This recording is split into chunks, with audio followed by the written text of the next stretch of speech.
It begins in a quiet village, where the trees whisper and the earth smells of damp straw. The sky is gray, as it often is in this corner of medieval Europe. A baby is born just before dawn, his first cry breaking the silence of a hut made of timber and wattle, with a thatched roof that leaks when it rains. His mother, Anna, wraps him in a rough linen cloth and cradles him close. He is her third child, but only one of her children has survived past the age of 2. In this time, that is not unusual. Life for a medieval peasant is harsh, but it is all she knows. Outside, a rooster crows lazily, and the day begins. The baby's name is Thomas. He will never read his name, nor write it, nor sign it.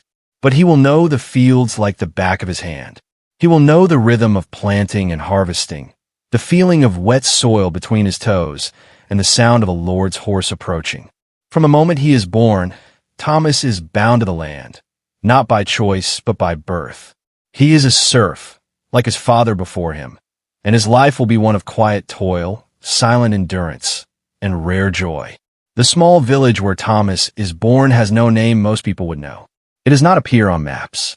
It is one of thousands like it, tucked in a forgotten valley where sheep graze freely and the church bell rings once each week. The village is ruled by a local lord, whose stone manor sits on a low hill just beyond the edge of the forest. Thomas will never be invited inside it. He will only see the stone tower from afar, a silhouette behind fields of barley. As a child, Thomas plays with sticks and mud. He builds tiny houses from moss and stones, never knowing that the toys of noble children look nothing like his. His mother teaches him simple prayers. His father, Henry, teaches him to watch the skies. If the clouds move fast and low, he says there'll be a storm. These are the kinds of things Thomas will remember. Not dates, not battles, but the wind, the rain, the smell of wood smoke in winter, and the cold grip of hunger in his belly when the harvest fails. At the age of 5, Thomas begins to help in the fields. He is small, but he learns quickly. The soil is heavy and the tools are old, but he doesn't complain. Complaining doesn't feed anyone. The other children work too. His cousin, his neighbor's daughter, the blacksmith's son. Childhood, in a medieval village, is short and practical. There is no school, no books, no chalkboards. Learning happens through hands and feet, through repetition and rhythm.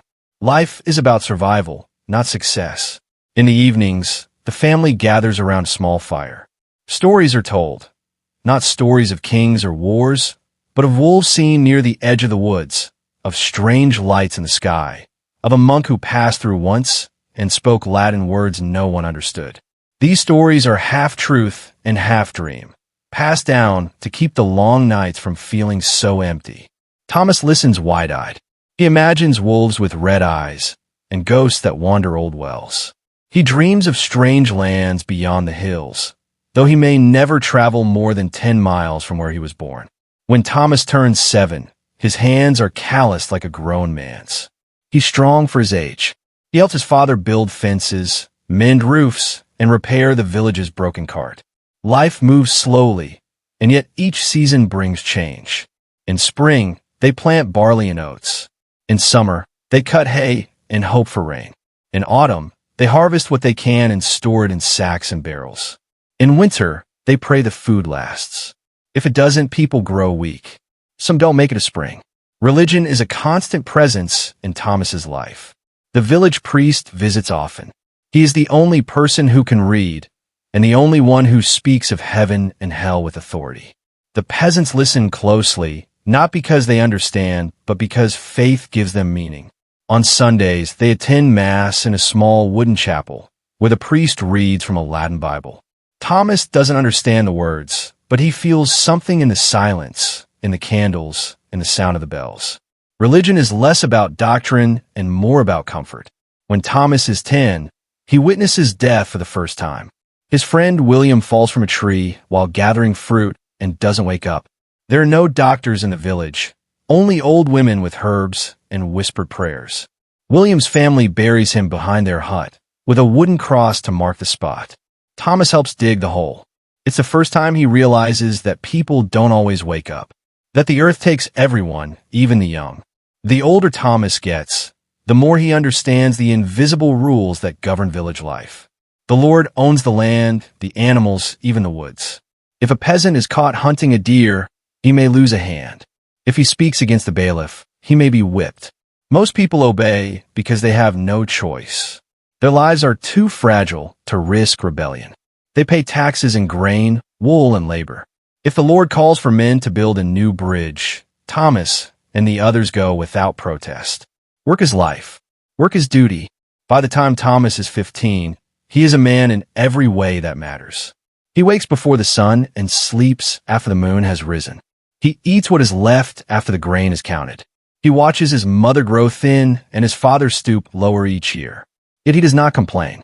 He finds joy in simple things, in the taste of ripe berries, the warmth of a summer fire, the soft smile of a girl who tends geese near the stream.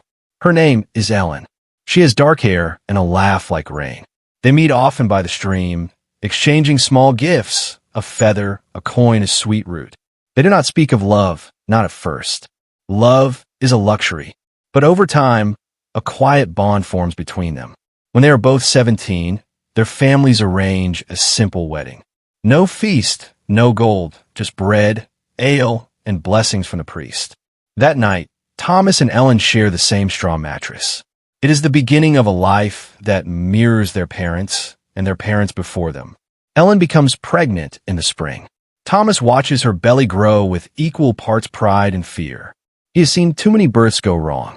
When the time comes, he waits outside the hut, his hands trembling. The village midwife enters with hot water and cloths. Hours pass. The baby cries. A girl. They name her Mary. For the first time in a long while, Thomas cries too. Not from pain, but from something deeper, something like hope. And yet, hope is fragile. That winter is long and cruel. Snow falls for weeks, and the stored grain grows moldy. Hunger creeps into the village like a shadow. The old and weak fall first. Thomas does what he can. He traps rabbits, trades with a traveling peddler, even sneaks into the forest to gather bark to boil. Ellen grows thin. So does baby Mary. By February, many huts are silent. But Thomas's family survives, barely. When spring comes, he kneels in the thawing dirt and plants with more desperation than ever before. The next years pass in cycles, planting, harvesting, praying, surviving. Mary grows into a bright-eyed girl who follows her father into the fields and asks why the sky is blue. Thomas doesn't know, but he makes up stories that make her laugh. He treasures those moments more than anything. Then, one day, men arrive on horseback. They wear armor and carry scrolls. A new tax, they say. The king needs silver for war. Thomas doesn't understand the war, only that he must give more and receive less. There is grumbling in the village, whispers of discontent, but no one dares speak too loudly. The last man who did was never seen again. Years later, when Thomas's hair begins to gray, a sickness comes. Not the usual coughs of winter, but something worse. People fall ill overnight and die within days. No one knows why. The priest calls it a punishment. Others say it came from the cities. Thomas prays for his family, keeps them inside, burns herbs, avoids strangers. He watches the village shrink. So many familiar faces gone. Thomas survives. Somehow. So does Ellen. But they are not the same. They walk slower now. Their hands shake. Mary marries a boy from another village. Thomas watches her leave with tears in his eyes and a quiet ache in his chest. He knows he may never see her again. Travel is dangerous, and letters do not come to people like him. As the years continue, Thomas finds comfort in repetition. He still wakes before dawn, still tends the same patch of land, still listens for the church bells on Sunday. But the world is changing. Rumors spread of lands across the sea, of men in strange clothes who use fire sticks instead of swords. Thomas hears these stories but cannot imagine them. To him, the world will always be the fields, the stream, the chapel, the hut. And yet, change creeps closer. One evening, as the sun sets behind the hills, Thomas walks alone to the edge of the woods. He sees smoke on the horizon, more than just hearth fires. He hears distant hooves. He feels it in his bones. Something is coming. And then, The village bell rings. But this time it is not Sunday, and Thomas does not know what waits beyond the tree line. Thomas stood still, his breath catching in his throat as the sound of the bell echoed through the valley. It wasn't a sound meant for prayer or mourning. It was faster, urgent, like a warning. In all his years, he had only heard it ring like that once, many seasons ago, when a fire broke out in the baker's hut and nearly spread through the entire village. But this was different. The air felt heavier now, and the smoke rising in the distance was too thick, too dark, too wide. He turned and hurried back down the narrow path toward the center of the village. His knees ached, and his pace wasn't what it used to be, but the unease in his chest pushed him forward. As he approached, he saw others gathering too, faces worn by time and hardship, all wearing the same expression of quiet dread. Ellen stood near the well, her eyes scanning the horizon, arms crossed over her chest. Thomas met her gaze, and without a word, she moved closer and took his hand. They had weathered many seasons together, bad harvests, harsh winters, sickness, loss. But this felt new. This felt like something they didn't have a name for yet. The village bailiff stood near the chapel, his face red, his voice strained as he tried to calm the crowd.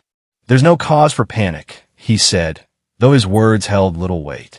"Travelers say a group of soldiers were seen passing through the southern woods. They may not come this way at all. We must stay alert, but stay calm. Go home. Wait for word." But the villagers didn't move. Not yet. Everyone knew that word came slowly to places like this, and by the time it arrived, it was often too late. Thomas looked to the younger men, those in their 20s and early 30s, standing tall, eyes sharp. He had once been one of them. Now he saw their fear under the surface, disguised as boldness. One of them, a boy named Edgar whose wife had just had a baby, clutched a rusty axe. Another held a pitchfork with white-knuckled fingers. These weren't weapons meant for battle, only for hay and wood. But they would have to do. The night crept in, and with it came silence. A strange silence that didn't belong. No owls, no crickets, no wind through the trees. Just the soft breathing of people who waited and listened and wondered. Thomas and Ellen sat by their hearth, the fire low and the door barred. He sharpened a small knife out of habit, though he had no idea what he'd do with it if danger came. Ellen worked her rosary beads slowly, lips moving in prayer.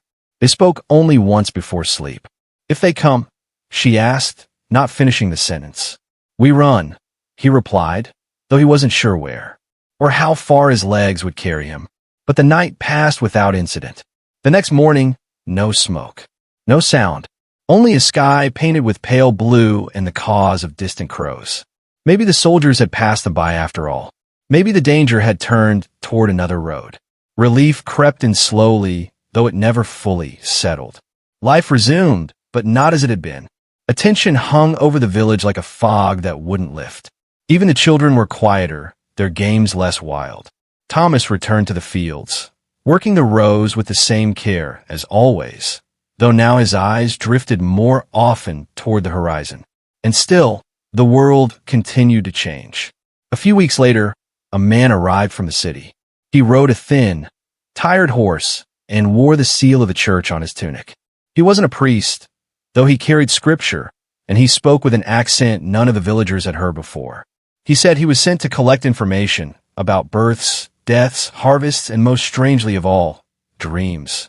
He asked people if they had seen visions, heard voices, or felt the earth shift under their feet. Most people said no, including Thomas. But he remembered a dream he hadn't told anyone, of standing alone in a burnt field while the sky wept black rain. The man took notes in a small leather book and left the next morning without fanfare. He didn't say where he was going or why he cared about dreams. That year, the barley grew well. It should have been a good sign, and yet Thomas couldn't shake the feeling that something was coming, something bigger than hunger or weather. He thought of Mary often, wondered if she was safe in the village she now called home. Letters never came, but sometimes travelers brought word of other places. War in the north, strange lights in the sky near the coast, a village where all the animals had turned wild and vanished. Such stories were easy to dismiss, and yet, not entirely. One autumn evening, as Thomas walked back from the field, he saw something strange. Near the edge of the woods, in a clearing long thought abandoned, a group of figures stood in a circle. They weren't villagers, too tall, too silent, too still. No horses, no fire, just outlines in the fading light. He watched from the trees, heart thudding. And then, as quickly as they had appeared, they were gone. He blinked, and the clearing was empty. He told no one. What would he say? That he'd seen shadows that didn't move like men? He wasn't a superstitious man. Life had taught him to be practical. But the image stayed with him, haunting the corners of his mind. Later that night, the bell rang again. A single, slow toll. Not for fire, not for war, but for death. Old Marek, the village storyteller, had passed in his sleep. Some said it was natural. He'd lived longer than most, but others whispered that he had seen something in the woods too. That he'd been talking to himself in the days before he died. That he'd warned of voices in the wind. Thomas attended the burial, standing beside Ellen as the priest spoke soft words. The sun was setting behind them, casting long shadows across the hills. As the dirt was thrown over Marek's grave, a gust of wind lifted the edge of Thomas's cloak, and he shivered, though it wasn't cold. He looked over his shoulder toward the trees, and thought he saw movement, something watching, something waiting. But when he turned fully, there was nothing there. And yet, he couldn't shake the feeling that someone, something, had just taken a step closer. The days that followed were oddly quiet, too quiet, even for a small village like theirs. The usual rhythms continued. Livestock fed, crops tended, tools sharpened, bread baked. But everything felt muted, as if life itself was holding its breath. Even the bird's song seemed reluctant. Thomas tried to push the tension aside. Maybe it was simply age. Maybe his mind was turning storms out of clouds. But deep down, he knew something was shifting, something far beyond what he could explain with reason or seasons. One afternoon, as he tended to the turnips behind his cottage, a young boy from the neighboring hut came running, panting, face flushed. "Mr. Thomas," he gasped, "it's the well. It's wrong." Thomas wiped the dirt from his hands and followed the boy through the narrow footpath that ran behind the homes. When they reached the village square, a small crowd had gathered around the stone well. The bailiff, a thick man with graying hair and a permanent scowl, stood peering down into it. He looked up as Thomas approached. "Something's happened," he muttered. "Water smells foul. Tastes worse. We thought it might be the rope or the bucket, but—" Thomas stepped forward, leaning carefully over the edge. The air rising from the darkness below had a sharp, metallic odor. He remembered that smell. Blood, or something like it. The others whispered, unsure what to do. Without clean water, they wouldn't last a week. The priest was summoned. He performed a blessing, muttered holy words, and cast a pinch of salt into the well. But even he looked unconvinced. A new bucket was lowered, new rope used. Still, the water that came up was dark and smelled wrong. That evening, Thomas and Ellen boiled rainwater to drink. Their daughter had done the same when she was little, used to set out clay pots to catch droplets from the thatched roof. Funny how survival always circled back to basics. "I think something is stirring," Ellen said softly over the fire, as if afraid the smoke might carry her words to listening ears. Thomas didn't reply. He didn't want to believe it, but his silence said enough. By the following week, a handful of villagers had fallen ill. Nothing dramatic, no rashes or blood or screaming fits. Just weakness, confusion, dreams they couldn't explain. They spoke of walking through endless corridors of stone, hearing voices speak in tongues they didn't know, but somehow understood. One woman claimed she saw her dead father sitting beside her bed, whispering warnings she couldn't remember upon waking. Thomas heard it all, but said little. He just kept tending the fields, gathering wood, keeping the hearth warm. But at night, he sat by the fire long after Ellen had gone to bed, staring into the flames like they might speak some truth the sky refused to give. Then came the scratching. Soft at first, barely audible. A noise beneath the floorboards, like claws or fingernails. He told himself it was a mouse, or perhaps the wind shifting loose wood. But it returned the next night, and the one after that. He checked under the floor and found nothing but cold earth and dust. One morning, he found the door to the cottage wide open. They always barred it before sleep, always. Ellen swore she hadn't touched it. The wood was splintered, as if something had pushed it outward from inside. He started leaving a candle lit through the night, a childish habit, but it brought him some peace. Still, dreams pressed at the edges of his mind, too vague to name, but vivid enough to wake him drenched in sweat. The villagers continued trying to live their lives. The blacksmith mended tools, the children ran through the narrow lanes, and the chapel bell still rang every seventh morning. But it was as if they all knew not to speak too loudly or laugh too freely. The land itself had gone watchful. Then, one gray afternoon, a man appeared at the edge of the village. He wore a long brown cloak, soaked from the drizzle, and his face was obscured by a hood. He walked with a staff carved with strange markings, not letters, but symbols that curled and twisted like vines in frost. The bailiff approached him cautiously, along with the priest. The man gave no name, only said he was a listener, and asked if anything strange had happened lately. The villagers exchanged glances, silent. He was offered food and shelter, and though he accepted, he never removed his hood. That night, he sat by the fire in the village hall, asking quiet questions about the well, the dreams, the illness, the forest. Thomas didn't speak to him. He didn't need to. The listener already knew something. That much was clear in the way he moved, the way he watched. The next day, the listener vanished. No one saw him leave, but his staff remained, propped against the chapel door. By now, the illness had spread to 5 more people. Still not deadly, but deep. It hollowed them out slowly, left them pale and mumbling in their sleep. One of the afflicted was Edgar, the young man with the axe. His wife begged the priest to pray over him every morning. Thomas visited once, bringing a loaf of bread and some honey. Edgar looked up at him with wide eyes.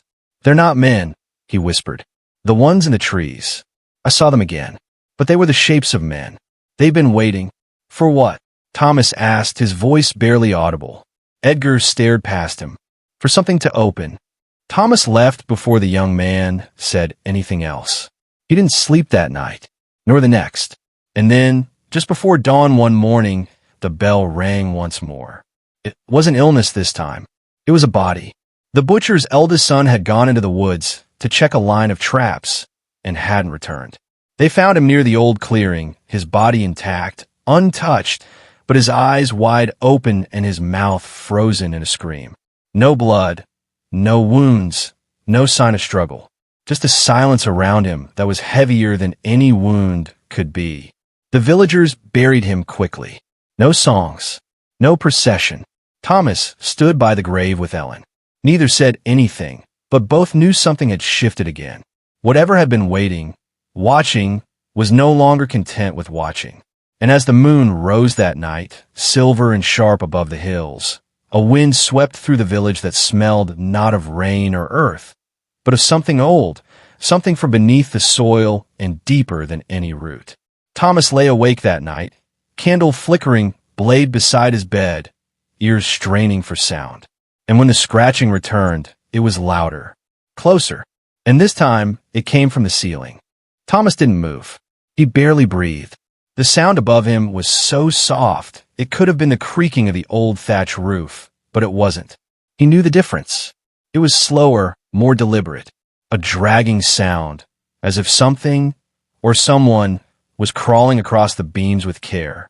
Ellen stirred in her sleep beside him, but didn't wake. He kept his eyes fixed on the ceiling, watching the shadows twist and flicker with the candle's flame. Then it stopped, not like something finished moving. It stopped like it realized it had been heard. A sudden weight pressed down on Thomas's chest. Not a physical one, but something tight and invisible, like panic or pressure in the air. His fingers closed around the small knife he kept beside the straw-filled mattress. The scratching didn't return. Silence rolled back in, thick and cold. And eventually, hours later, the morning light began to break through the cracks in the shutters. By sunrise, everything felt normal again. Birds chirped. Ellen lit the fire. The chickens made their usual racket. Thomas stepped outside into the misty morning, and tried to convince himself that sleep had played tricks on him, that the creaking had been wind or perhaps a cat on the roof. But the thought didn't hold long. That day, another child fell ill. This time, it was a little girl named Anwen, barely 7 years old, with hair like wheat and a laugh that used to echo across the pastures. Her mother carried her to the chapel in the early morning, her arms trembling, the girl limp and burning with fever. The priest tried to help, but there was no prayer, no herb, no remedy that eased the child's pain. By dusk, she was whispering things in her sleep, words no one understood. Her small voice trembled with fear, naming places that didn't exist and people no one knew. By the next morning, she was gone. The village didn't bury her right away, not out of neglect or carelessness, but out of fear. Some villagers murmured that whatever was taking them wasn't natural, that to bury Anwen like the others might not be enough, that the ground itself was part of the problem now. The priest refused to entertain such talk. "She will be given rest," he said, his voice stern. "We will not dishonor her with fear." But that night, Thomas sat outside long after dark, staring at the woods. He could see the tree line faintly in the distance, a black wall in the moonlight. Something was out there. He felt it like a weight in the bones. Not something evil, necessarily, but something unknowable, uninvited, something very old. He remembered a story Marek, the old storyteller, had once shared by the fire, many years ago, before he died. It was about a place deep in the forest where no birds sang, where the trees never grew straight, a place that the animals avoided. He had called it the Hollow Root. No one knew where it was, or if it even existed. Just one of those tales told to keep children from wandering too far. But Thomas now wondered if Marek had seen something in his youth, if the stories were more than just old words.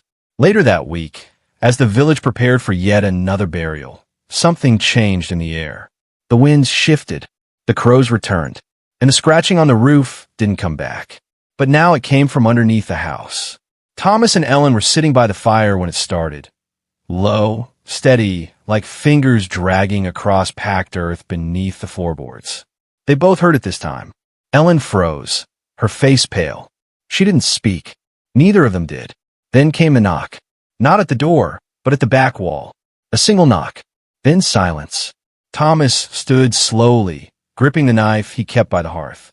He stepped toward the wall and placed his palm flat against the rough wooden boards. Nothing. The air was still. No wind. No whisper. He turned back toward Ellen, and then the knock came again, this time right beside his ear. His heart nearly stopped. He flung the door open and stepped out into the cold night, the moon overhead casting long, slanted shadows across the field. He circled the cottage, checking every wall, every corner. Nothing. No footprints. No sign of anyone or anything. But as he turned back toward the door, something caught his eye. A small symbol carved into the base of the back wall. It hadn't been there before. It was shaped like a twisted circle, with jagged lines extending from its edges. Not quite a sun. Not quite a spider. Something in between. Something wrong. He didn't call Ellen to see it. He didn't want her to. Instead, he gathered the remaining firewood and stacked it against the wall, hiding the mark. Then he went back inside and locked the door. Sleep didn't come easily. The next morning, the mark was gone. Not hidden, erased. Clean, as if the wood had never been touched. And that's when Thomas decided to visit the old woods. He told no one, not even Ellen. He left at dawn with a walking stick and a satchel of bread and dried meat. The forest near the village was familiar to him. He'd spent his youth exploring it, hunting rabbits, climbing trees with Mary. But he didn't go to the familiar parts. He followed the birds. Or rather, the places where they wouldn't go. Every time he heard songbirds, he turned the other way.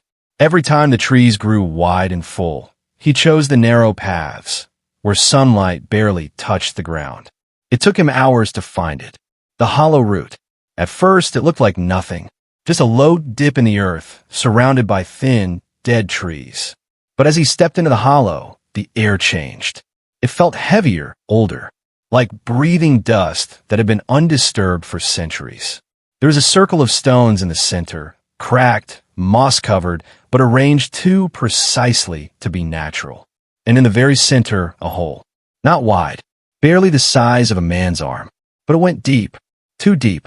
When Thomas knelt and listened, he didn't hear wind or echo. He heard breathing, not his own. He stood quickly, stumbling back. The trees around him didn't move, and yet they watched. He felt it, like the woods themselves had eyes. He didn't stay long. By the time he returned to the village, the sun was setting, casting long orange streaks across the fields. Ellen met him at the door, her face tight with worry. "You went there," she said softly, no question in her voice. "I had to," he replied, his voice tired. "It's not just dreams or stories anymore." Thomas didn't tell anyone else what he saw in the forest. Not the priest, not the elders, not even Reeve, who had begun asking strange questions of late. He just went back to his daily work, tending the sheep, mending fences, checking that the winter stores weren't going soft with damp. But inside, something had shifted.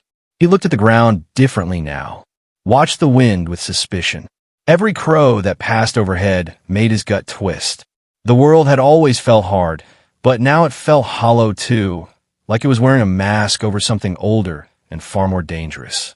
Ellen knew something was wrong. She didn't press him for answers, but she watched him closely, and when he sat too long by the hearth without speaking, she would rest her hand on his and say nothing at all. It was the only thing that helped. That and the fire. As long as the flames stayed bright, Thomas could almost forget the strange feeling he'd brought back with him. But the sickness didn't stop. It moved slowly, like a shadow, stretching across the village, touching homes one by one. Children were the first to fall ill, then older folk, then the strong. Men like Joran, who could split a tree trunk with 3 swings of his axe, now lay curled in his bed, sweating and muttering about voices beneath the floor. His wife said he'd started sleepwalking, but not like normal.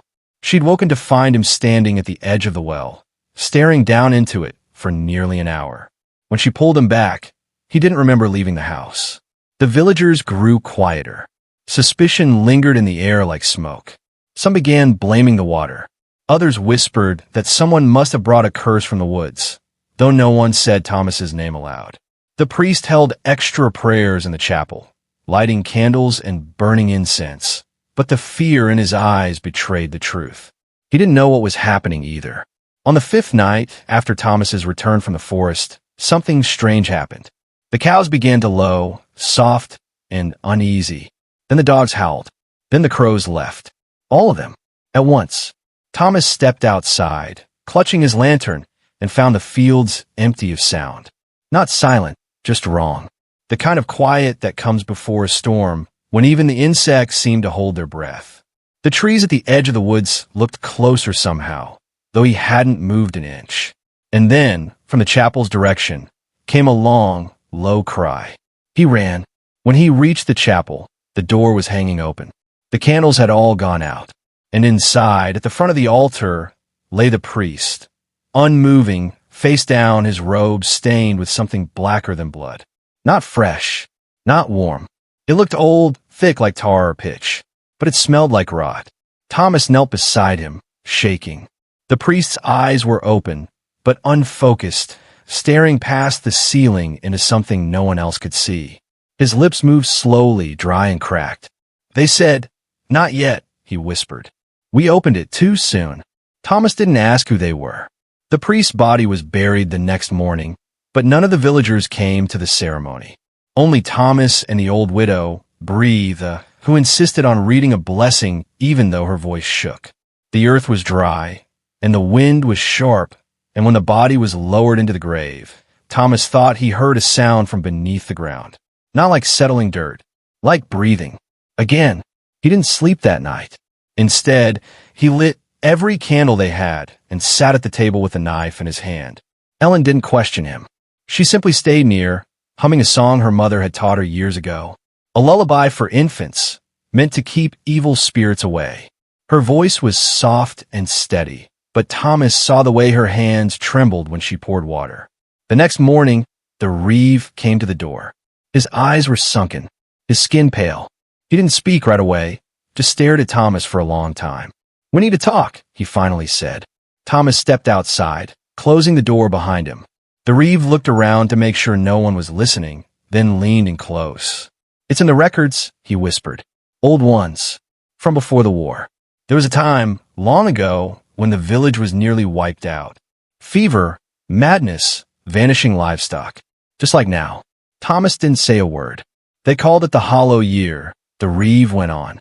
There was mention of strange gatherings in the woods, children waking with symbols burned into their skin. The records were buried in the chapel.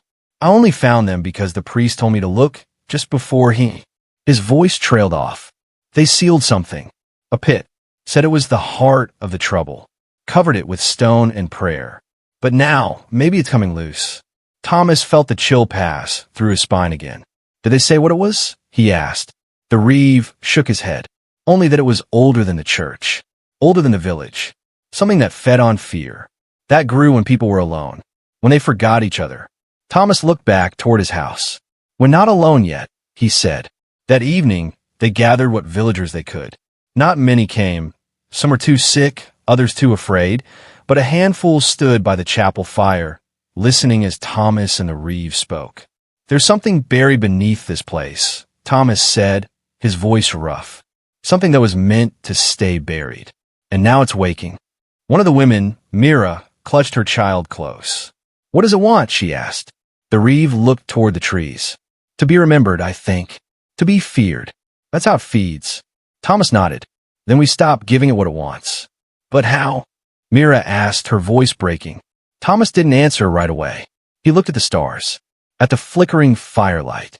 At the faces of the tired, frightened people he had known all his life. We hold the line, he said finally. We light fires. We stay together. We don't go into the woods. And we remember what they tried to make us forget. There were no cheers. No relief. Just quiet nods. And as they returned to their homes, the air still felt heavy. The wind still whispered. But something had changed. Not in the land. In them. That night, as Thomas stood watch with Ellen by the hearth, he heard it again.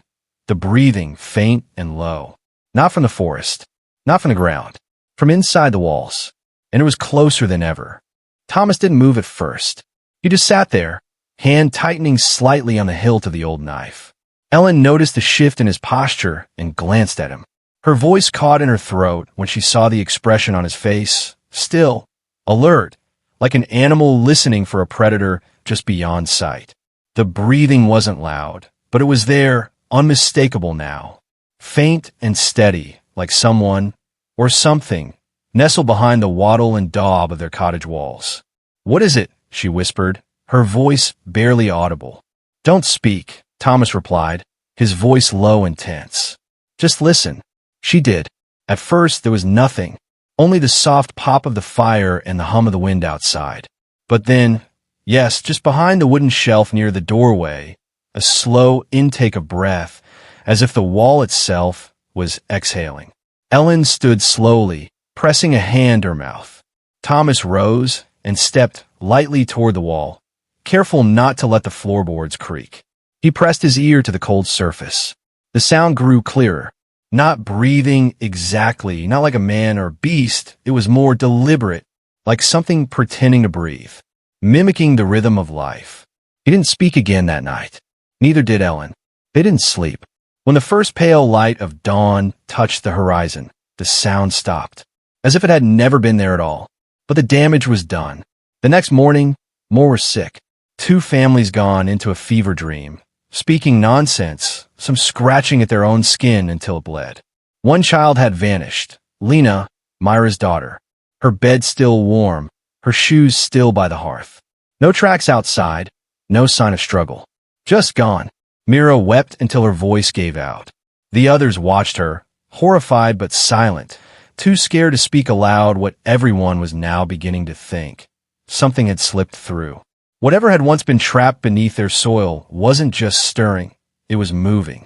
The reeve gathered those still clear-headed enough to meet. This time, they didn't meet at the chapel. They met at Thomas's home. A few strong men, 1 older woman with a hunter's bow, and Breda the widow, who now spoke of old rhymes and charms with a seriousness no one dared mock.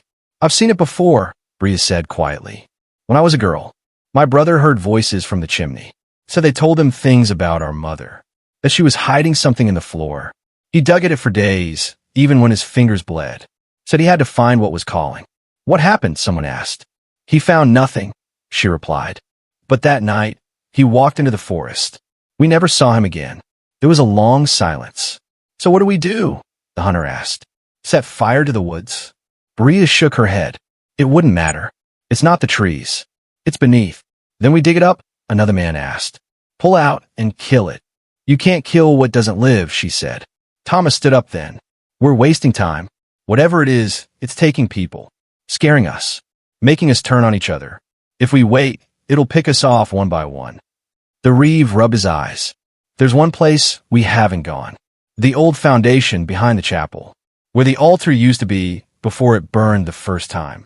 Thomas felt his chest tighten. That's where the priest said it was sealed. The others looked at him. Then that's where we go, the hunter said. They waited until dusk. Somehow it felt safer to face the thing in the half-light. Perhaps the sun would still offer some protection. Or perhaps it was easier to lie to themselves when the shadows had already begun to fall. Thomas, Ellen, the Reeve, the hunter, Bria, and two others crept behind the chapel to the overgrown field. At the far end, beneath a layer of moss and dirt, they found the stones. Thick, ancient blocks, blackened at the edges, arranged in a circle around a deep patch of soil that didn't match the rest of the ground. The stones were warm to the touch, though the air had turned bitterly cold. This is it, Bria said softly. The seal. The Reeve bent down, scraping moss away from the edges. There's something carved here. They all looked. The carvings were faint, eroded by time, but still visible. Not words. Symbols. Spirals. Claw-like marks that twisted into themselves. One symbol in particular looked like an eye, but not human. Too wide. Too sharp. What does it mean? Ellen asked. Bria didn't answer. Her fingers trembled as she traced the spiral. It means watchfulness. Hunger that sees in all directions. Thomas turned to the others. We have to know what's underneath. If it's waking up, we need to see it with our own eyes. No one spoke for a long moment. Then the hunter stepped forward, lifted his shovel, and plunged it into the soft earth. The digging took hours. The soil was deep and damp, but as they worked, the air grew thicker, harder to breathe. Flies began to gather, even though there was no sign of rot. Birds circled overhead, silent and watchful. Each time a stone was moved, the earth seemed to shudder slightly, almost as if something underneath was shifting with them. Finally, the shovel struck something hard. A lid. Smooth, black, and seamless. They cleared the rest of the soil around it, revealing a flat, circular slab with no handles, no hinges. Just more of those symbols etched across its surface. Thomas reached out. Wait, the Reeve said. Think about this. If they sealed it for a reason. They also lied about it, Thomas interrupted. We've already opened it just by digging. We need to know what we're dealing with. He placed both hands on the slab. It moved. Not easily. More like something pulling from below rather than him lifting from above. A sound escaped, low and soft, like air hissing through dry reeds. Then the lid shifted. Beneath it, darkness. Not just lack of light. Real darkness. Thick and oily, like it had depth. Like it was waiting. Something moved within it. Not a shape. Not yet, but a shift. Like pressure. Like breath. Bria gasped and stepped back. And then, from the pit, came a voice, not in sound, but in thought. Heavy and slow, it slid into their minds without permission. You are late. Thomas staggered back, heart pounding. Ellen grabbed his arm. The others stepped away from the pit, every breath ragged. What is it saying? The Reeve choked out. Thomas stared down into the darkness. It was waiting, he whispered. For what? Ellen asked. And the voice returned, stronger now, louder inside his head.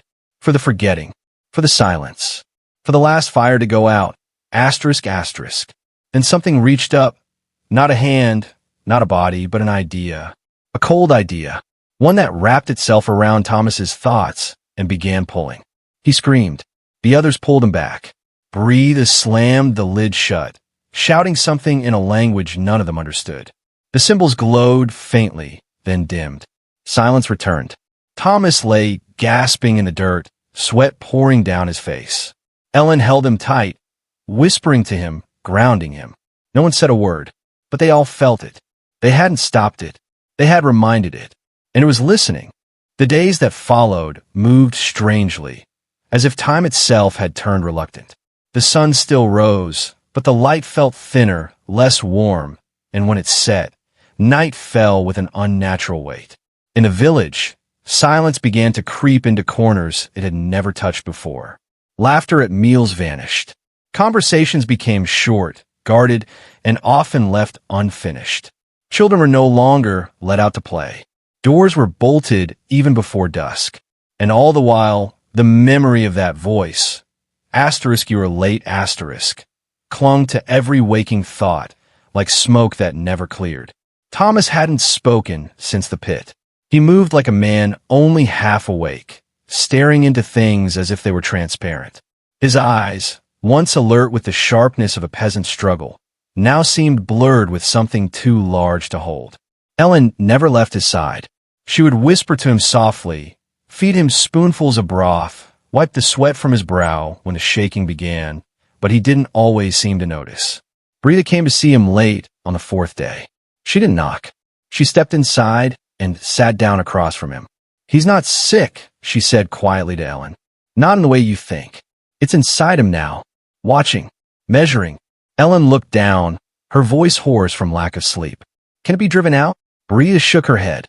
"Not without knowing its name. And no one remembers the old names anymore. That's why it waited." Ellen blinked. "Waited for what?"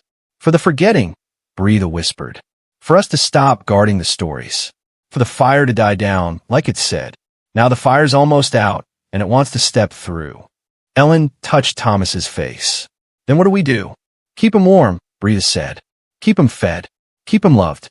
And do not let him speak its words." Outside, a storm began to gather, clouds thick with a greenish tint, the kind not born from regular weather. No one remembered it being forecast by the old men who watched the sky for signs. The wind whistled down the lanes like it was carrying messages between empty homes. People began to dream things they didn't speak of. A girl woke up with muddy footprints on her bedsheets, though her door had never opened. A boy refused to sleep altogether, terrified of the voices in the well. The Reeve held another meeting, this time in the dead center of the village square. He spoke plainly. "We let something out. Maybe not all of it. Maybe just its attention. But that's enough. It wants something. And if we don't give it what it wants, it'll keep taking." A farmer, eyes hollow with fear, asked, "Then what does it want?" The Reeve looked at Brita, who had come without being asked. "It wants to belong again," she said. "To be remembered. Worshipped. Like it once was, when the land was young and cruel." "You mean a god?" someone asked with disbelief. "Older than gods," Brita said. "The gods came to give order. This thing was before that. It feeds on forgetting. And now it's remembered. It wants a foothold, a voice." She looked at Thomas, still wrapped in blankets, trembling in the doorway of his home. "It chose him." The crowd shifted uneasily. "We've had priests," one woman said. "We could send for another." "No priest will come," Brita interrupted. "Not after what happened to the last one. They know what sleeps beneath us." The Reeve rubbed his face. "Then what do we do?" Brita was silent a long moment. Then she said, "We listen." A murmur ran through the villagers. "We've sealed it again," the Reeve said. "We can't open it again. Not after what we saw." Brita's eyes were firm. "It doesn't need the seal broken. It already found a way in, through Thomas. The seal was to slow it, not stop it. But if we understand it, what it wants, what it fears, we might find a way to resist." So they gathered that night. Not all, but enough. In the chapel, candles were lit, not for prayer, but for light, though their flames flickered more than usual, casting uncertain shadows. Thomas was brought in, seated near the fire, his eyes glassy but open. He hadn't spoken in days, but now, in the candlelight, something stirred behind his gaze. Brita knelt in front of him. "Do you know who I am?" His lips parted. The voice that came out didn't sound like his. It was too calm, too steady. "You are the last ember." The room froze. Brita nodded, not flinching. "And who are you?" "I am what came before shape," the voice replied. "Before your tongue had edges. I am the silence that made men beg for thunder." Ellen gripped the sides of her seat. The hunter's hand moved toward his blade, but the reeve motioned for him to stop. Bria pressed on. Why, Thomas? The voice paused. Because he listens. And what do you want? A longer pause. Then, to speak. To be known again. To rise. The fire snapped violently in the hearth. Some of the villagers began to shift nervously. Breda glanced at the reeve. It's waking through him. If it gets stronger, I'll do it, the reeve said quietly. No, Ellen said, her voice suddenly firm.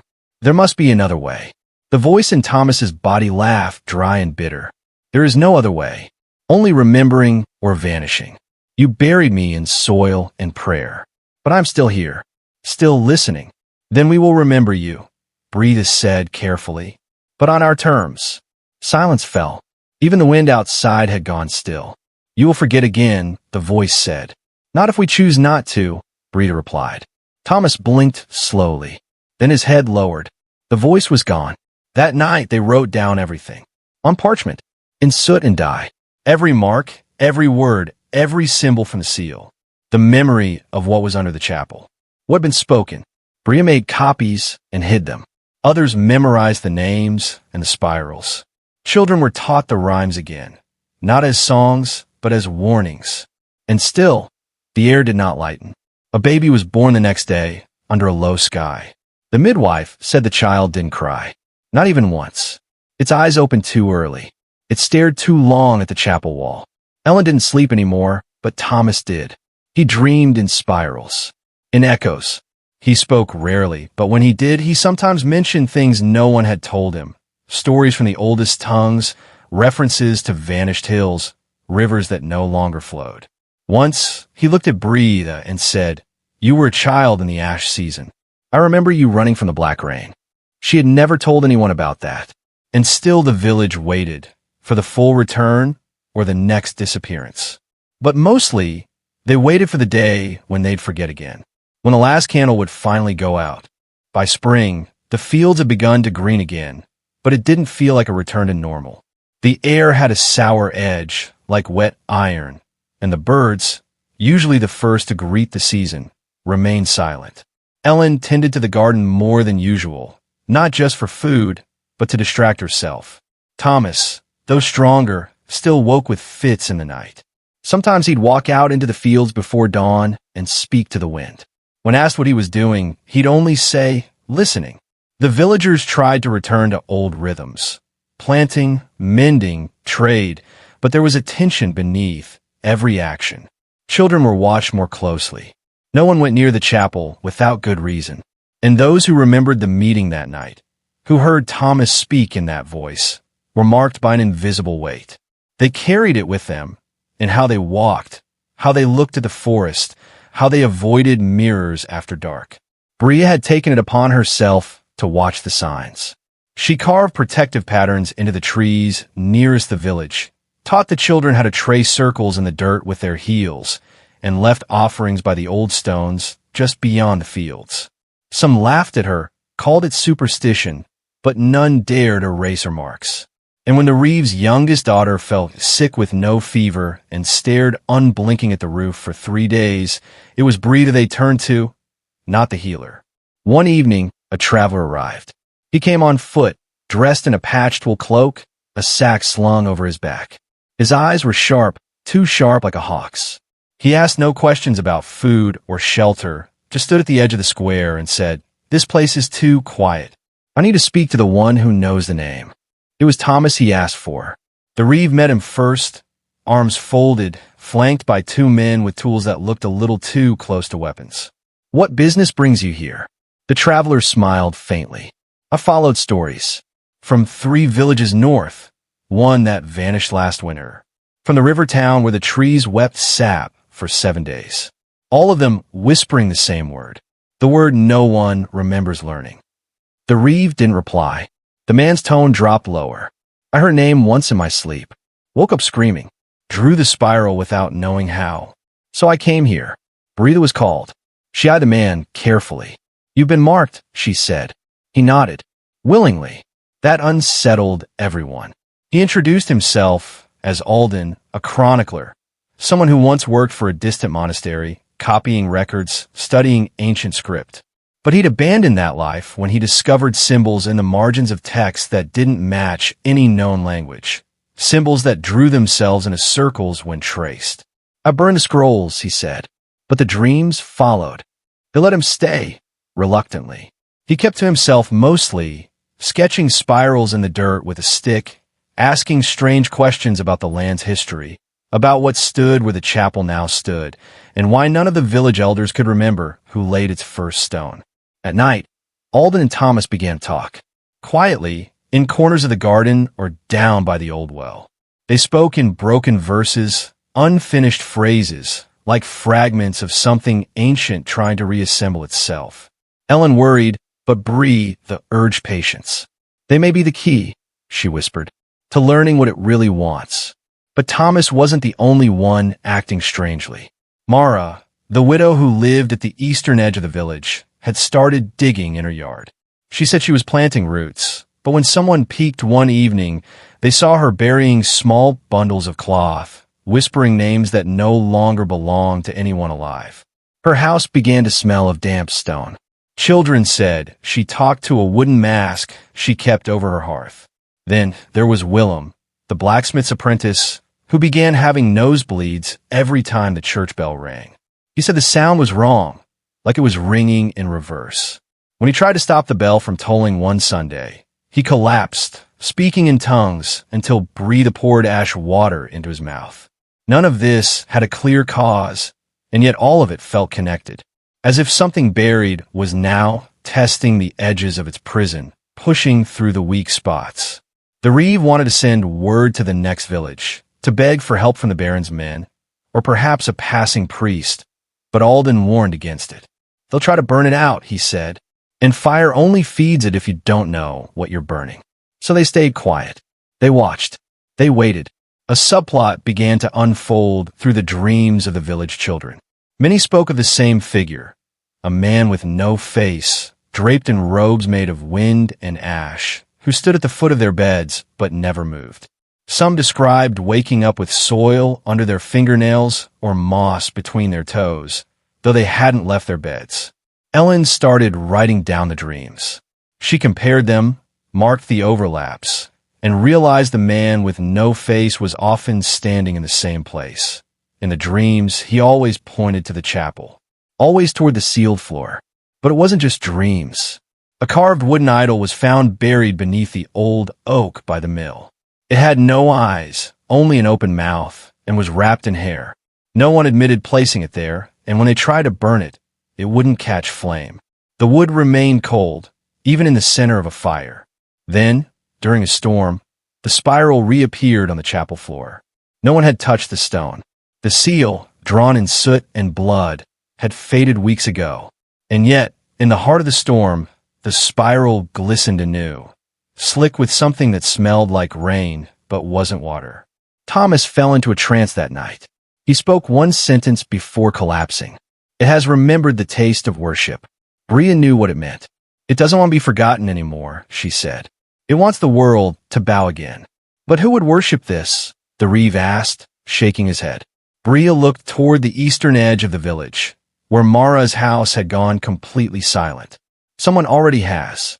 They planned to confront her the next morning. But by dawn, her home was empty, and her garden was gone.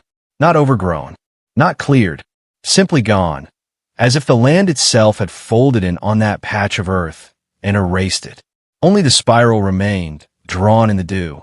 The villagers no longer pretended this was just old myth. Something had awoken, and it wasn't content with being whispered about in shadows. It wanted to stand in the light. Still, no one dared speak its name aloud. Even the bravest of them, even Alden, refused, because they all felt the same thing, an edge like a blade held just beneath the surface of the world. A tension pulling tighter. They weren't alone anymore. And soon, something would come through.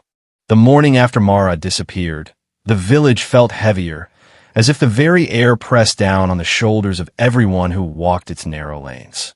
The sun rose, pale and hesitant, casting long shadows that stretched like fingers over the worn cobblestones. No birds sang, no dogs barked, and the usual chatter of daily chores was subdued to uneasy murmurs. Ellen stood by her window, watching the empty space where Mara's house once stood. The earth was smooth and unbroken, like the ground had never been disturbed. Her fingers traced the cold glass, and she felt a shiver that wasn't from the chill of early dawn. Alden was already awake, sitting cross-legged near the hearth with a worn book in his lap. The pages were filled with strange symbols, some she recognized from the spiral, others unfamiliar. He looked up when she entered. "She's gone," Ellen said softly. Alden nodded, his face grave. "And not just her. The balance has shifted." The old stories spoke of this. When those who carry the mark begin to vanish, it means the barrier grows thin. "Barrier," she repeated, confusion knitting her brows. "The veil," he explained, "between our world and the old one. The one before kingdoms, before stone churches. When the veil thins, things from that time start to seep through." Ellen looked toward the chapel, its silhouette sharp against the growing light. The sealed floor beneath it, once a place of safety, now felt like a fragile lid barely holding back something ancient and hungry. Thomas appeared then, slow-footed, still pale from the nights of fitful sleep. His eyes held the same haunted look, like he was carrying a secret that weighed too much to speak aloud. "I saw it again," he said quietly. "The man with no face." Ellen's heart tightened. "The children dream of him too." Thomas nodded. "He's waiting, not just in dreams anymore. I felt him in the woods last night, like a cold breath on my neck." Alden closed his book with a soft thud. "We must act carefully. If what's coming is tied to the chapel, to the land itself, then any sudden moves could make it worse." The Reeve appeared at the door, his usual sternness shadowed by doubt. "Then what do we do? Wait for it to come? Watch our village disappear one by one?" "No," Alden said firmly. "We learn. We prepare." The villagers gathered that afternoon in the square, drawn by the weight of unspoken fears. Some brought offerings, herbs, candles, trinkets passed down from parents and grandparents, hoping to shield themselves from the growing darkness. Others stayed away, afraid their presence would only invite more trouble. Ellen watched from the edge, feeling the old rhythms of the village pulse beneath the unease. This wasn't just history repeating itself. This was something new, something alive. In the days that followed, small signs appeared. An animal found frozen, its eyes wide and empty. The sudden withering of crops near the chapel. Whispers heard on the wind that carried no source. The spiral symbol kept reappearing, etched into wood, carved into stones, traced in frost on window panes. Brita worked tirelessly, mixing poultices, drawing protective circles, reciting prayers half forgotten. She told Ellen that the villagers were caught in a struggle they didn't fully understand, a tug-of-war between what had been buried and what refused to stay silent. One evening, as twilight deepened into night, Ellen ventured toward the chapel. The door, which had long been sealed, was slightly ajar. The air smelled of damp earth and something metallic, like iron left to rust. She hesitated, then stepped inside. The interior was cloaked in shadows, the flicker of her lantern casting uneven shapes on the stone walls. The spiral was there, carved into the floor once more, glowing faintly with an otherworldly light. She knelt, reaching out to touch it, and felt a sudden pulse, like a heartbeat beneath the stone. A voice echoed, soft and cold, brushing against the edges of her mind. "Remember." Ellen pulled back, breath caught in her throat. She stumbled out of the chapel and into the night air, heart pounding. Outside, Alden was waiting. "You felt it too," he said quietly. "The old power is waking, and it's calling us." "Why us?" Ellen asked, voice shaking. "Why here?" "Because this village stands on the edge of what was lost," Alden said. "And because someone once made a promise, one that is now being tested." As the wind swept through the trees, carrying with it a chill that seeped deep into the bones, Ellen realized their peaceful village was no longer safe. The past was reaching out, pulling them into a story older and darker than any they had known. And the question lingered, what price would they pay to keep the shadows at bay? The days after Thomas disappeared felt slower, heavier, as if time itself was bending under the pressure of what had happened. No one said his name aloud anymore, but his absence lingered in every quiet moment. Children stopped playing near the woods. The fields, once full of chatter and effort, were now tended in silence, with eyes constantly scanning the tree-line. The chapel remained shut, but every evening, just after sunset, the bell rang once, always once, without anyone near it. A hollow chime that seemed to echo not just through the village, but deep into the bones of those who heard it. Ellen barely slept. The old routine of her life, hauling water, kneading bread, sweeping the stone floor, became mechanical. Her hands worked, but her mind wandered. She kept seeing Thomas in that moment before he stepped into the darkness, the way he looked almost calm, almost certain. It haunted her. She didn't know if he was gone or trapped or transformed. But she felt, in some quiet part of herself, that whatever force had taken him wasn't done yet. Alden spent more time in the woods, searching for signs, reading from his old texts. He'd stopped denying the old stories. Now, he recited them out loud, piecing together warnings hidden in riddles and fragments. He believed the spiral was more than just a mark. It was a doorway, a symbol that once bound something beneath the soil. And someone, generations ago, had broken the pact that kept it asleep. Bria moved with more urgency. She spoke to the trees, the river, the wind. She drew protective runes in ash around the village, chanting under her breath. She said the land remembered, and that memory itself had begun to turn against them. Once, late at night, Ellen saw her kneeling in the fields, hands buried in the dirt, whispering to the roots. When asked what she was doing, Bria only replied, trying to remind it we're still its children. Then, the forest began to move. At first, it was subtle. Trees in the distance shifted slightly, even when there was no wind. Shapes were seen just beyond the light of the village fires, too tall to be human, too silent to be animal. Fences were found broken in the mornings, gates unlatched, no footprints left behind. One evening, a group of young men went to track the cause, armed with torches and pitchforks. Only 2 returned. Their faces were pale, their eyes wide, and they refused to speak of what they'd seen. After that, no one went near the woods. Even the animals knew something was wrong. The cows refused to graze near the northern edge. Dogs barked endlessly toward the chapel at night. Horses refused to pass its shadow, and the spiral kept appearing, in soot on chimneys, in frost on window panes, carved into bread crusts, drawn by unseen fingers into the condensation on water barrels. Ellen started keeping a journal. Each morning, she wrote down the dreams she could remember. Most were fragments. A faceless figure reaching toward her. A voice whispering her name from the well. A spiral that spun and spun until it pulled everything into its center. The dreams left her tired, as if she'd lived them more than slept through them. But she kept writing, hoping one day it would all make sense. Then, something strange happened. A child, no older than 7, walked to the chapel in the middle of the night. His parents awoke to find his bed empty, the front door wide open. They ran to the square, screaming for help, and found him standing before the chapel door, staring at the spiral. His eyes were open, but he didn't blink. When they pulled him away, he screamed, not in fear, but in grief. I was almost there, he sobbed. They were waiting. That changed everything. Alden called a gathering. He stood in the square, book in hand, voice hoarse from sleepless nights. It's not just reaching out anymore, he said. It's calling, and some of us are hearing it. Why now? The Reeve asked, his tone no longer firm but tired. What have we done? It's not what we've done, Bria said quietly. It's what we forgot. Alden nodded. The spiral was a promise. A seal.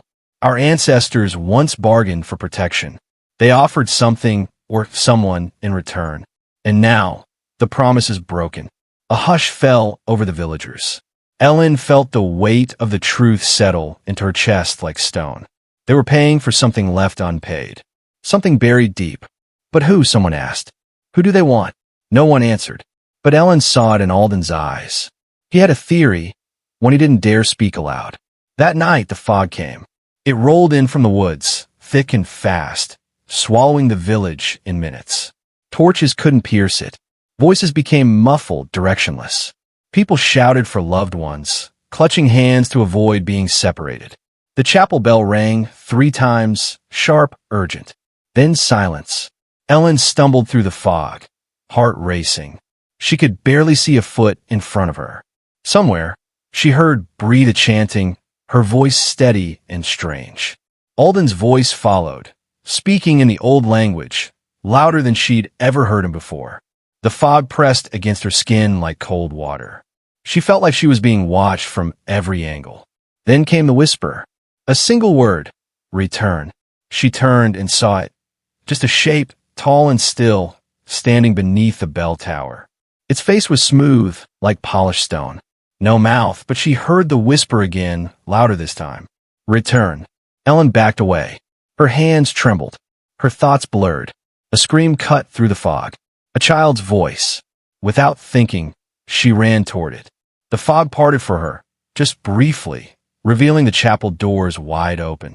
Inside, the spiral glowed like fire etched in stone. And there, standing in the center of the room, was Thomas. He looked older, tired, but he was alive. Ellen, he said. She froze. Ow! They showed me, he said. What they want. What was promised. It's not about blood. It's about remembrance. A shape moved behind him. The faceless figure. They want to be known again, Thomas said. Not feared. Not worshipped. Just remembered. The fog thickened. The air felt electric. Ellen's heart pounded as she stepped closer. She didn't understand everything, but she knew one thing. Whatever was happening was reaching its peak. The spiral was pulsing now, in rhythm with her heartbeat. The walls shook gently. Light flared, and from outside, voices rose, not screams, not chants, but names. Spoken one after another. Spoken like a prayer. And then, the spiral began to turn. Not just glow turn. Slowly, steadily, drawing everything toward its center. Ellen reached for Thomas, and the world tilted. The days that followed blurred together, like a dream fading the moment one tried to grasp it. Each morning, the villagers awoke with a growing sense that something was missing. Sometimes it was small, an old walking stick gone from the corner, a patch of grass turned gray overnight. Other times it was worse. One morning, a cow was found dead in its pen, no wounds on its body, its eyes glassy as though it had seen something no living thing should witness. The reeve did his best to keep order, but his words no longer held the same weight. People stopped looking to him for guidance. Their eyes wandered more often to Alden and Breda, to Ellen and Thomas, those who had seen more, who somehow seemed closer to the heart of what was happening. Even those who had once scoffed at superstition now whispered prayers in the old tongue before bed and drew circles in the ashes of their hearths. The chapel remained untouched. No one dared go near it, not even the bravest among them. But at night, when the moon rose high and pale, flickers of light could be seen beneath the door, dim, flickering, like candlelight from another world. Thomas said it was watching them. Breda said it was remembering. It wasn't long before the whispers began again. At first, they were heard only at night, soft murmurs on the wind, just out of earshot. Children cried in their sleep, saying they heard someone calling their name from the trees. A shepherd said he woke to find hoof prints in the mud around his bed, though he slept alone and his door was barred from the inside. Then people began to vanish. It started with old Garrett, the woodcutter. He lived alone at the edge of the forest and was known for keeping to himself. One morning, his cottage was empty. His tools still rested by the door. His stew still simmered in the pot. But Garrett was gone, with no sign of struggle, just a single spiral traced into the dirt by his threshold. The village held its breath. Then it was Hilda, the washerwoman, who never missed a day at the river. She vanished between sunrise and breakfast, her laundry still folded neatly by the rocks. A trail of muddy footprints led back toward the chapel, but the ground was dry. Fear settled over the village like a thick fog. No one said it out loud, but they all knew something was taking them. Not killing, not chasing, just taking. Slipping into their lives like a hand pulling thread from a frayed tunic, one strand at a time. Ellen kept the candle burning through every night. She slept in short bursts, always with one ear open. Thomas rarely spoke anymore.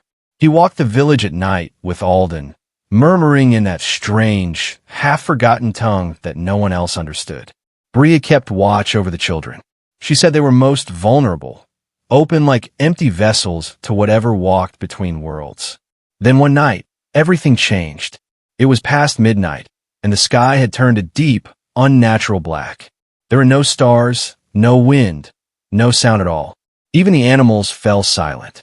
Ellen sat by her fire, eyes heavy, when she felt a pressure against her chest, like something was reaching out from within the walls of her cottage. Then a knock at the door. Just once. She rose slowly, dread pooling in her stomach. Her hands trembled as she reached for the latch. Outside, Thomas stood barefoot in the dirt, his eyes wide, his skin pale. "They're coming," he whispered. Before she could ask who, the chapel bell began to ring. But no one had touched it. The sound echoed across the village, sharp and uneven, like a warning or a call. Windows opened. Torches were lit. People spilled from their homes in confusion and fear. Bria appeared moments later, staff in hand. She looked toward the chapel and whispered, "It's awake." The villagers followed her gaze. A faint, pulsing light glowed beneath the chapel door. The spiral shimmered on the stone wall above it, glowing as though freshly carved. Then, without warning, the door creaked open. No one moved. From within, a sound emerged, not a growl or a scream, but a low, rhythmic hum, like breathing, like something vast and ancient exhaling after centuries of silence. And then they saw it, just for a moment, a shape in the doorway, tall, thin, unmoving, cloaked in shadow, with no features but a face that was not a face, just smooth skin where eyes and mouth should be. The villagers gasped. Some stepped back. Others fell to their knees. Thomas stepped forward. "It's not here for death," he said. "Not yet." Ellen grabbed his arm. "Thomas, don't." But he shook his head gently. "It wants something. It's asking." The shape tilted its head as though listening. Then, without speaking, Thomas turned and began to walk toward the forest. Bria cried out, but Alden held her back. "It has chosen," he said, voice cracking. And just like that, Thomas disappeared into the dark.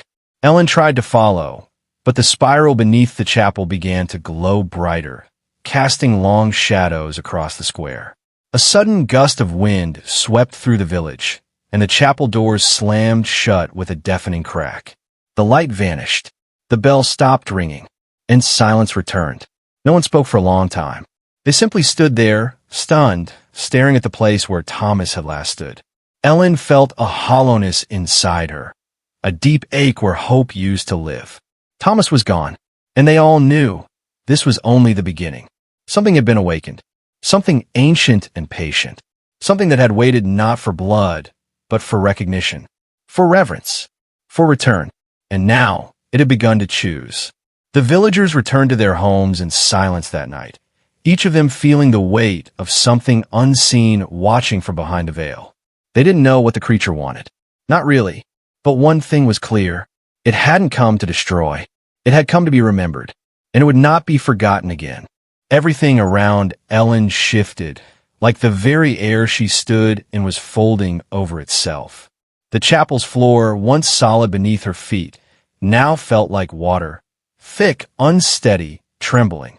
The spiral on the floor spun slowly at first, just a gentle pulse. But with each second, it picked up speed, drawing in the light, the fog, the strange stillness that had clung to the village for weeks. Yet Ellen couldn't look away. Her hand reached further toward Thomas, but her fingertips barely grazed the edge of his cloak before he was pulled back, just an inch, yet it felt like a mile. The faceless figure behind him didn't move. It simply watched, or gave the impression of watching, its smooth surface reflecting nothing, absorbing everything. It made no sound, yet its presence was deafening. Ellen's breath caught in her throat. All she could hear was her own pulse and the ever-deepening hum of the spiral, like a drumbeat echoing through stone. "Thomas," she whispered, "please come back." His eyes softened. "You have to remember, Ellen, that's the only way to close it, to keep it from taking more." "Remember what?" she asked. But before he could answer, the room fractured. It didn't explode. It didn't crumble. It shifted like sliding panes of glass passing each other, each one revealing a version of the chapel, each a little older, a little darker, more worn, more broken. Ellen saw candles melting in reverse, saw the stained glass mend itself and then crack again.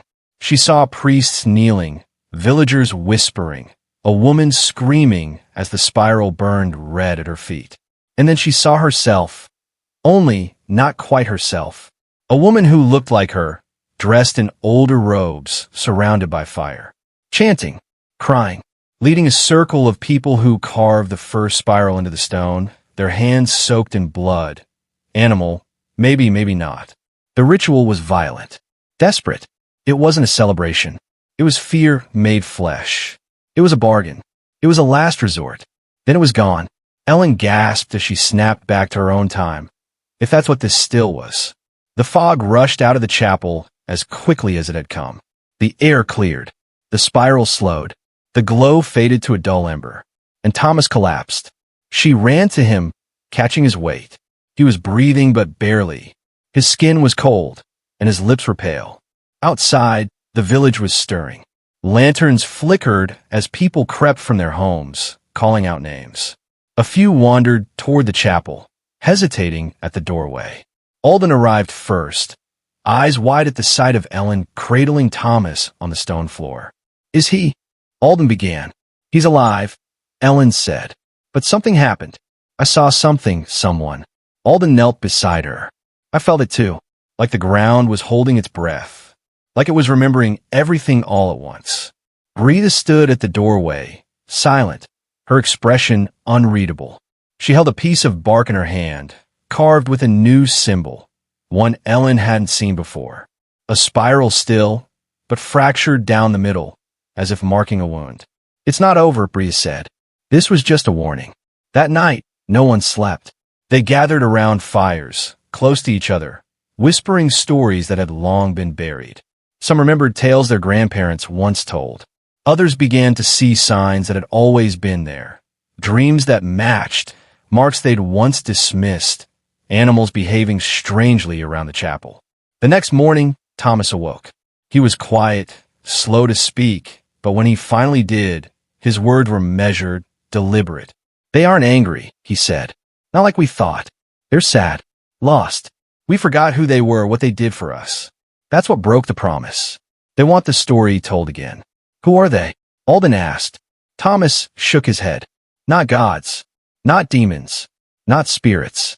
Something older. They were never worshipped. They were partners. The ones who made the land grow, who warned us of danger. We honored them with memory, with stories. And when we stopped, they faded." Ellen's voice trembled. "What happens if we keep forgetting?" Thomas looked to the chapel. "Then they'll come back. Not to destroy us, but to take us with them, to be remembered somewhere else." It was a strange thought. Not cruel, not violent, just lonely. Over the next few days, the villagers changed.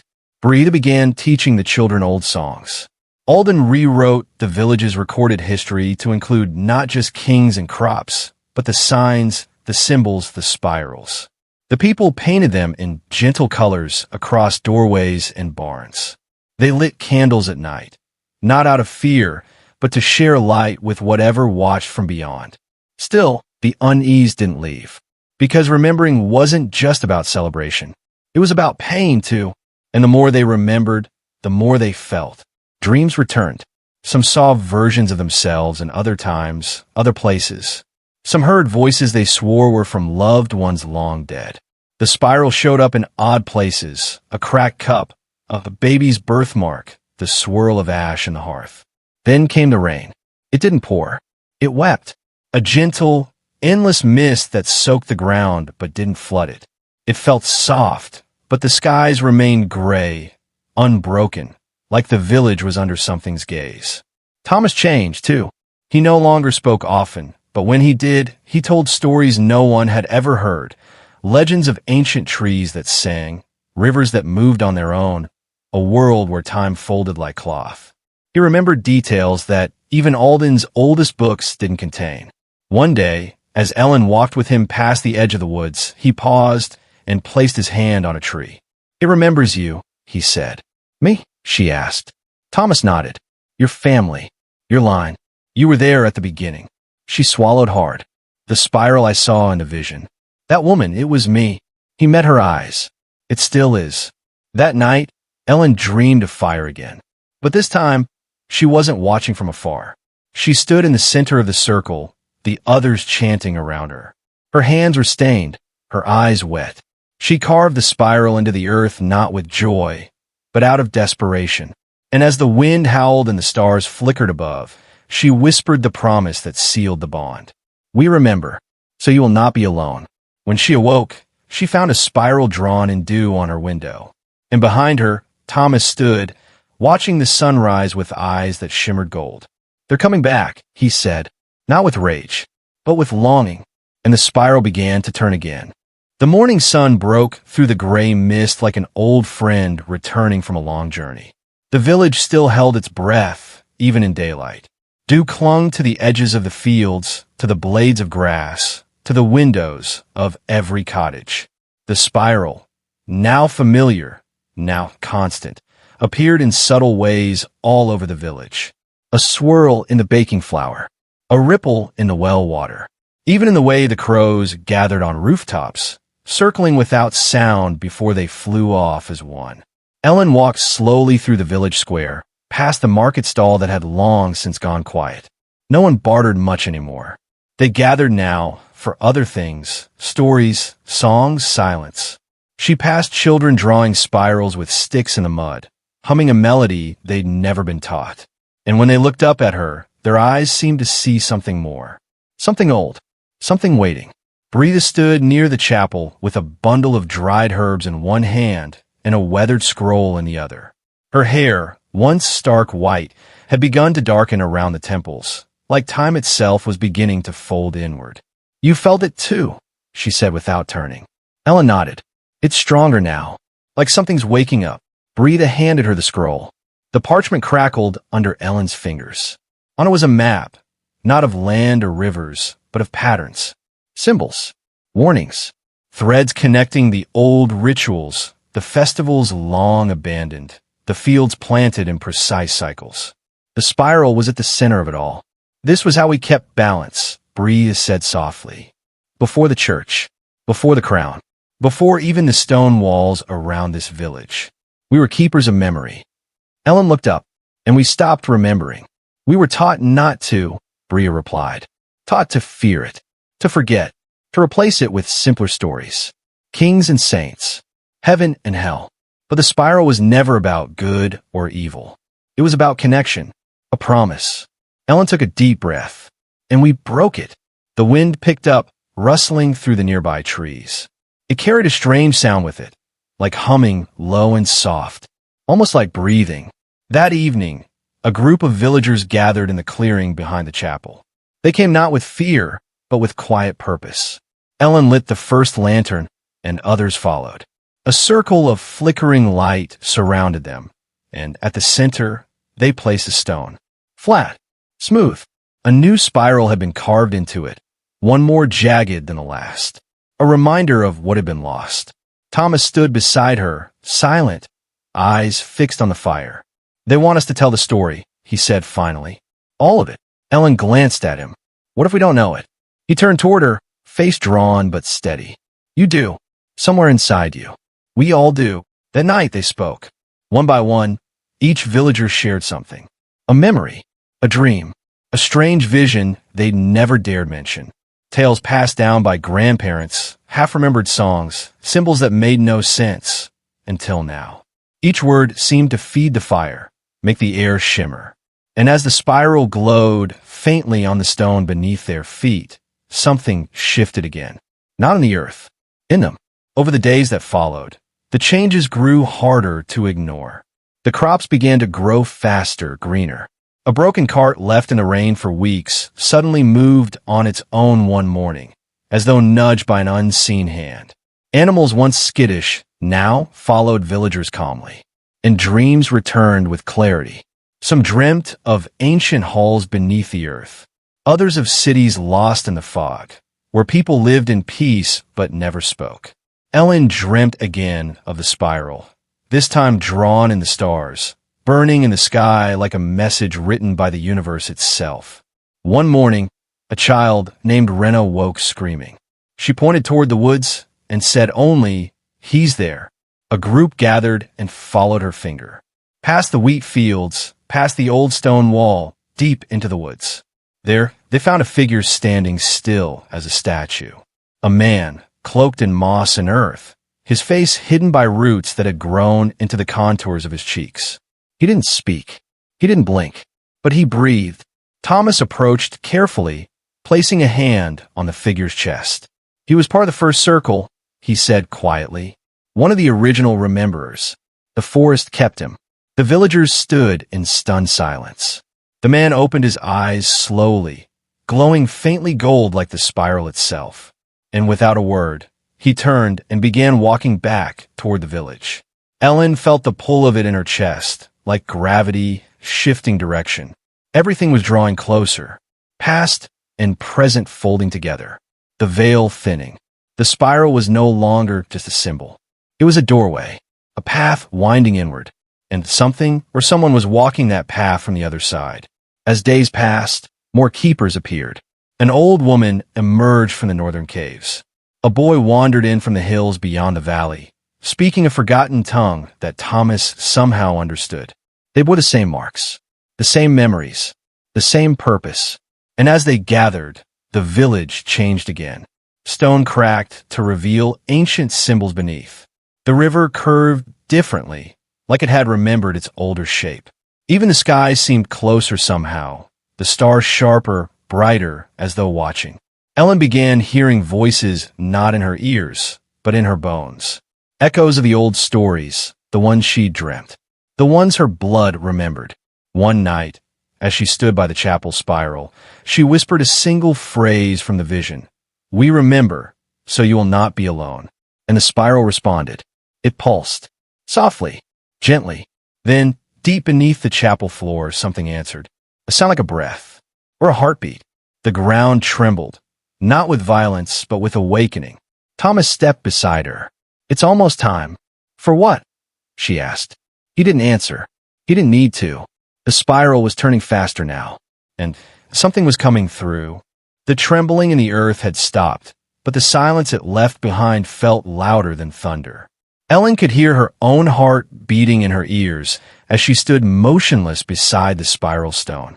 The villagers had gathered again, this time not to share stories or offer memories, but simply to wait. No one spoke. No one dared break the stillness. It was as if every soul could sense the invisible line stretching through time, drawing tighter with every breath.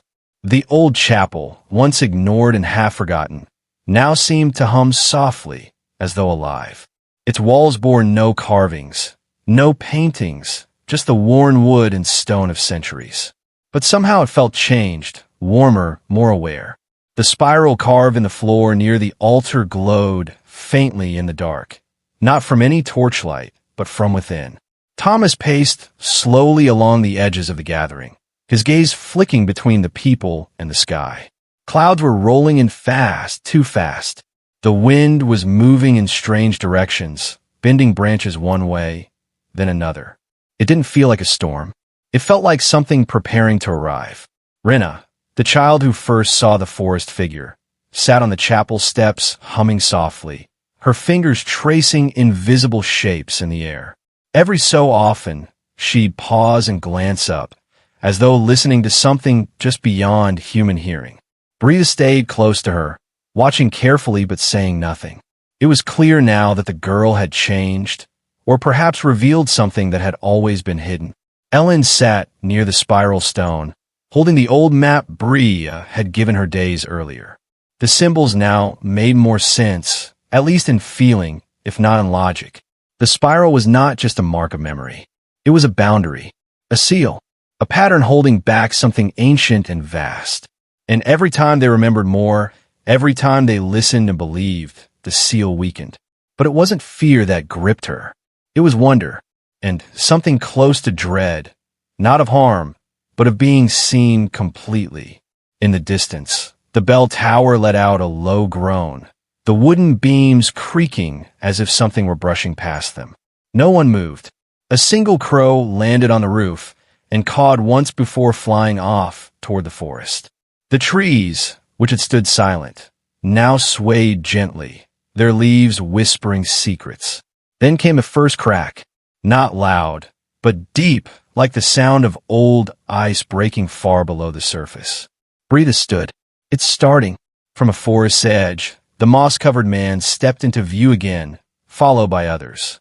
They emerged from the trees as if they'd always been there, as if they were part of the land itself. Cloaked in vines, their faces marked with spirals, they walked in slow rhythm toward the village square. They did not speak.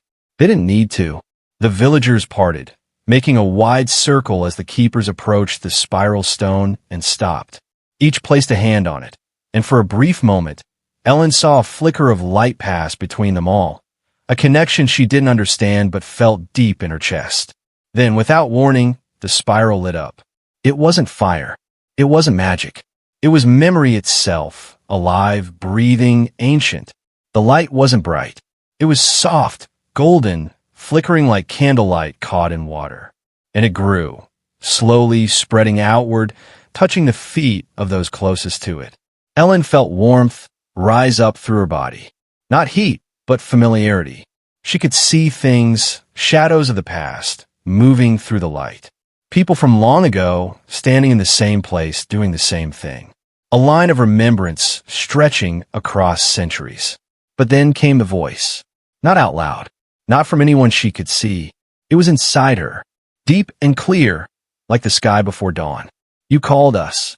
Ellen gasped. She wasn't the only one. Several villagers clutched their chests, their eyes wide. You remembered. The spiral flared once. And so we return. Thomas knelt beside the stone, his eyes filled with tears. We didn't understand, he whispered. We didn't know what we were keeping out, or what we were keeping safe. The voice responded, not with anger, but with sorrow. You forgot, but forgetting does not break the bond. It only dims the path. And suddenly, the village changed. Not visibly, not all at once, but the feeling in the air, the weight of the place, the very sense of time. Everything shifted. Ellen could feel her thoughts slowing, stretching. She could remember moments from when she was a child, clear as day. She saw her mother's hands working dough in the kitchen, her father singing to the sheep at dusk. She saw her grandmother whispering to the fire, drawing shapes in the ash. She saw all of it layered on top of now, like pages of a book overlapping. The others were seeing it too. Memories from their own lives. From others' lives. From lives they didn't remember living. The spiral was opening more than just a doorway. It was dissolving the walls between moments. And still, the voice continued. You were not meant to be alone. But you closed the door. You forgot your place in the pattern. Ellen stood slowly. Can we fix it? The voice paused. You can remember. And then the sky cracked. A sound like thunder, but without any clouds. A shattering, like glass breaking across the heavens. Everyone turned their eyes upward. Above the village, the sky rippled. Stars flickered in broad daylight. Not falling, but shifting, forming patterns, spirals. And from that swirling sky, something began to descend. Not a creature, not a god, not something from a tale, but a presence. A shape made of memory and light. Tall as the chapel tower, fluid and formless, it shimmered as it moved. Every step it took sent a pulse through the earth, not shaking it, but harmonizing it. Like the very ground was singing. It stopped just beyond the spiral stone. Ellen stared into its center and saw everything. Fields growing, dying, regrowing. People born and buried. Laughter in summer. Snow in winter. Wars and peace. Every moment layered into one. The presence didn't speak in words. It didn't have to.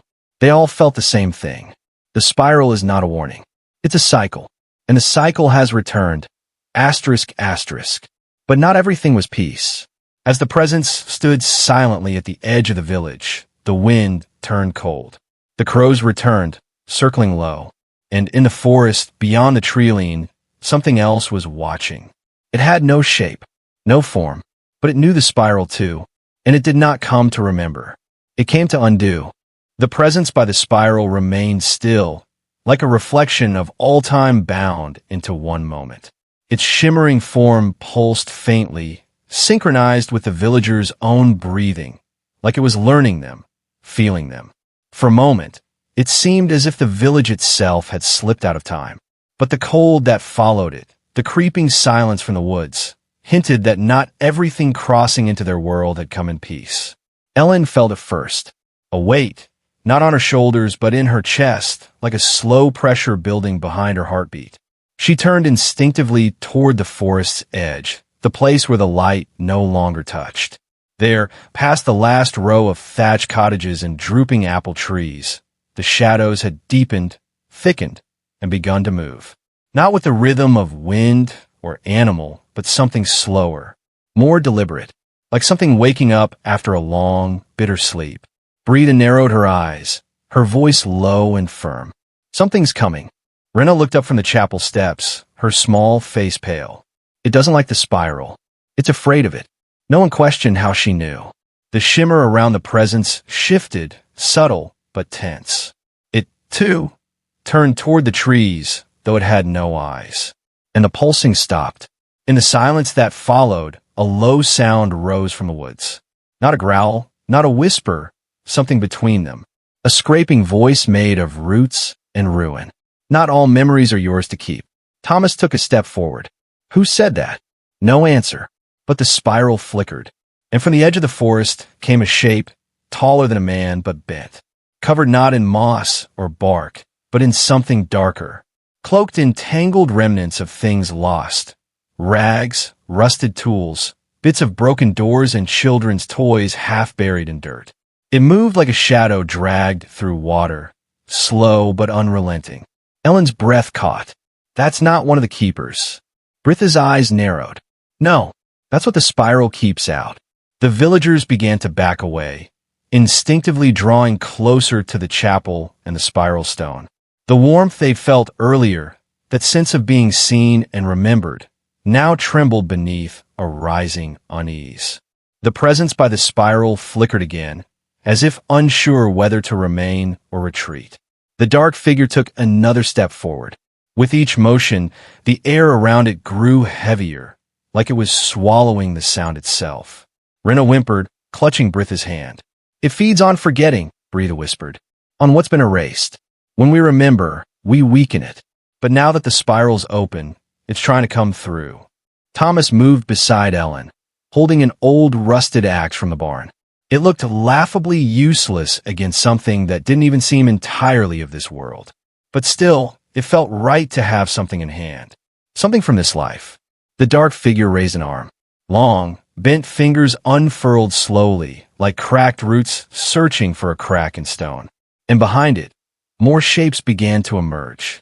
Faint, formless, like echoes of people who no longer existed. They dragged themselves forward, arms hanging loose, eyes blank.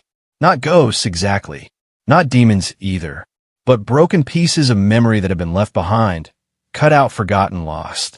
The villagers stood frozen. These weren't monsters from legend. These were fragments of their own stories. The shamed uncle no one talked about, the sick child buried without a name, the mother who vanished after a hard winter. Things buried deep, and now walking. Ellen stepped forward, her voice trembling but steady. What do you want? The figure paused, head tilting in a sickening arc. And then, without words, the answer echoed in every heart. To erase. To end the remembering. The spiral pulsed once, bright and gold, and the light forced the dark figures to halt. For now, the presence beside the spiral turned back toward the villagers. Its form sharpened, grew taller. The light around it deepened to a hue not just gold, but something older. Breda let out a gasp. It's protecting us, but it's not enough alone. The villagers looked at one another. They were farmers, shepherds, bakers. They weren't warriors. They had no walls, no weapons that could defend against what was coming. But they had stories, and names, and the will to remember. Rena stepped into the circle of the spiral, tiny in the golden light. Tell it, she said. All of it. Say the names. Say the things we were told to forget. Thomas looked at her. Even the shameful things. She nodded. especially those. And slowly, one by one, they began. Old man Turo spoke of his brother, who drowned in the river because no one would teach him to swim. Ellen whispered of the baby she'd lost and never named. Brita told of the time she let someone starve because she was afraid to share her own food. Each story dropped into the spiral like a stone into a pond, rippling outward. With every confession, the golden light grew. And with every word, the dark figures recoiled slightly, flickering as if caught between this world and another. But then came the second twist. As the light grew stronger, the ground shook again, not from within the village, but beneath the spiral itself. The stone cracked, a thin line running across its center. The presence faltered for the first time, its shimmering body dimming. Brita fell to her knees. No, it's too much. We opened the spiral too far. Ellen rushed forward. Can we close it again? No, Brita whispered. Not from here. And then it happened. The dark figure raised its arm once more, but this time it wasn't just summoning the forgotten. It was pointing toward the chapel. And the chapel answered. From its shadows, a faint shape stepped out, someone none of them expected to see. It was not a keeper, not a villager. It was the girl from the forest who'd vanished years ago, the one who'd gone missing before any of the current children were born. Her name was Ilna, but her eyes were wrong. Too still, too knowing. Thomas gasped. That's not her. Not anymore. She walked slowly toward the spiral, barefoot, face blank. The dark figure behind her moved in rhythm, as though guiding her steps. And when she reached the edge of the golden light, she stopped and smiled. Ellen felt her breath catch. The girl looked straight at her and spoke in a voice not her own. You were never meant to remember this much. The wind screamed through the trees, as if something ancient had broken free. The dark shapes surged forward. The spiral cracked wider. And just before the light went out, Ellen saw something in Ilna's hands.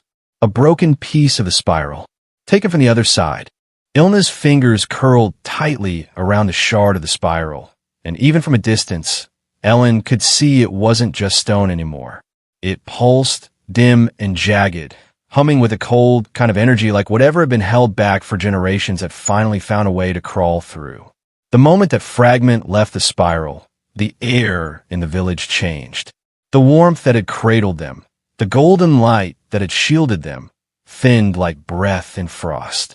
The others stood frozen, too stunned to speak, too afraid to move. It wasn't the girl's return that had paralyzed them. It was what she'd become. Her skin seemed thinner now, pale and stretched like wax left too close to a fire. Her eyes, once full of childlike wonder, now held the stillness of something ancient, something watching. The dark figure behind her stepped closer, and the presence by the spiral, once so radiant, wavered. Its light flickered like a candle in a storm, unsure whether to grow brighter or fade completely. Even Rena stepped back now, her small hand clenched tightly in Britha's. Britha's voice shook. She's not possessed. She's anchored. That thing used her like a tether. What does it want? Thomas asked again, more desperate this time. To end remembering, Britha whispered. To undo what we are. Every name, every story, every truth. If it controls the spiral, it can rewrite us, forget us completely. The wind picked up again, tearing through the village with the coldness of something not born from nature. Shutters flapped wildly, hay scattered, and animals groaned in fear from their shelters. The spiral itself began to hum, low and deep, like a warning bell in the earth's own bones. Ilna, or whatever now wore her shape, took another step forward. Her gaze swept the crowd, and then she spoke again, but this time her voice echoed with dozens layered underneath. Men and women, young and old, all voices stripped of warmth. You were meant to forget. We are mercy. We are the quiet that follows. No, Ellen said suddenly, not even sure the voice was hers. You are silence that steals. You are what we were warned about, even if we didn't have the words. Ilna's head tilted. You are already vanishing. Even now, you forget your father's scent, your child's first word. That wound you carry, the one you buried, does it even still ache? Ellen opened her mouth and couldn't remember. Her chest tightened. I know who I am, Thomas said fiercely, gripping the rusted axe tighter. I remember my brother, even if no one else does. I remember the way he used to carve wolves into the tree trunks when Ma wasn't looking. You don't get to take that. The spiral flared, briefly. A weak flicker, but still alive. Ilna's expression didn't change, but the figure behind her stilled. You cling to pain, it whispered. To rot. Let go, and we will end your hunger. Bria stepped forward now, voice strong. No, memory isn't rot. It's root. Even sorrow has its purpose. We carry the past, not because it's light, but because without it, we're nothing. She raised her hands and began to chant something low and rhythmic. Not a spell, not quite. Just names. Names of the dead. Names of the forgotten. Names no one had dared say aloud for years. Her voice cracked at times, but she kept going. Rena joined in. Then Ellen. Then Thomas. One by one, the villagers added their voices to the name chant, their words filling the air with a low, trembling unity. And the spiral responded. Its light pulsed with more rhythm now, more intent. The crack across its center didn't close, but it held. The shimmering presence beside it grew brighter once more, standing firm between the spiral and the dark figure. But then, Ilna raised the shard. The piece of spiral in her hand flared to life, glowing not gold, but a deep, cold blue. The air around it curled, and the shadows lengthened. She's tried to rewrite the spiral, Bria gasped. With that fragment, she can poison its memory, turn it against us. A choice hung in the air, heavy and sharp. The spiral, still whole but strained. The villagers, strong in voice but weakening in memory. And Ilna, standing at the edge of both, holding the one thing that could shatter it all. Ellen stepped forward, barely breathing. Ilna, she said softly, not to the entity inside her, but to the girl. Do you remember the stream near the mill, where you used to find frogs and throw stones for hours? You fell in once. We laughed so hard you cried. Do you remember? The girl blinked. Just once. The shard trembled in her grip. Thomas added, you sang to the pigs. Always off-key. They followed you around for days. A flicker behind her eyes. Britha's voice joined. Your mother used to braid your hair so tight it gave you headaches. You hated it, but she said it kept you strong. The wind slowed. For a breath, the cold faded. And then Ilna looked down at her hand. I remember, she whispered, voice cracking. The shard fell. It hit the earth with a sound like splitting stone, and the shadows screamed. The dark figure recoiled. The tendrils that had crawled across the village shriveled. The forgotten echoes around it burst like smoke in the wind. Ilna collapsed to her knees, weeping. Not from fear, but from memory. But it wasn't over. The spiral's crack widened. The cost of breaching it could not be undone so easily. The presence beside it surged in light, but it struggled to hold the form. Even as the dark figure faltered, it hadn't disappeared. It still lingered, just beyond the veil. The villagers, still chanting, still remembering, stood together around the spiral. Bria looked at the broken shard. We need to seal it. Not just the spiral, but the breach inside us. The forgetting won't end unless we carry the stories forward. Thomas nodded. We speak the names. We tell the truths, even the hard ones. Ellen reached down and gently helped Ilna to her feet. The girl was trembling but awake, her eyes once more her own. I think, Ilna said quietly, they didn't mean to erase us all. Just the pain. But they forgot. The pain is what teaches us to love deeply. The presence beside the spiral began to hum again, golden and strong. And the dark figure? It faded but not gone. Just waiting, watching. Because as long as memory falters, as long as people bury the truth in silence, it will find a way. And just as the villagers began the long task of weaving the names in a story, of passing down every forgotten piece, the forest edge moved again, not with darkness, but with something else. Someone, another child, eyes wide, mouth open, and wearing a necklace no one in the village remembered ever crafting.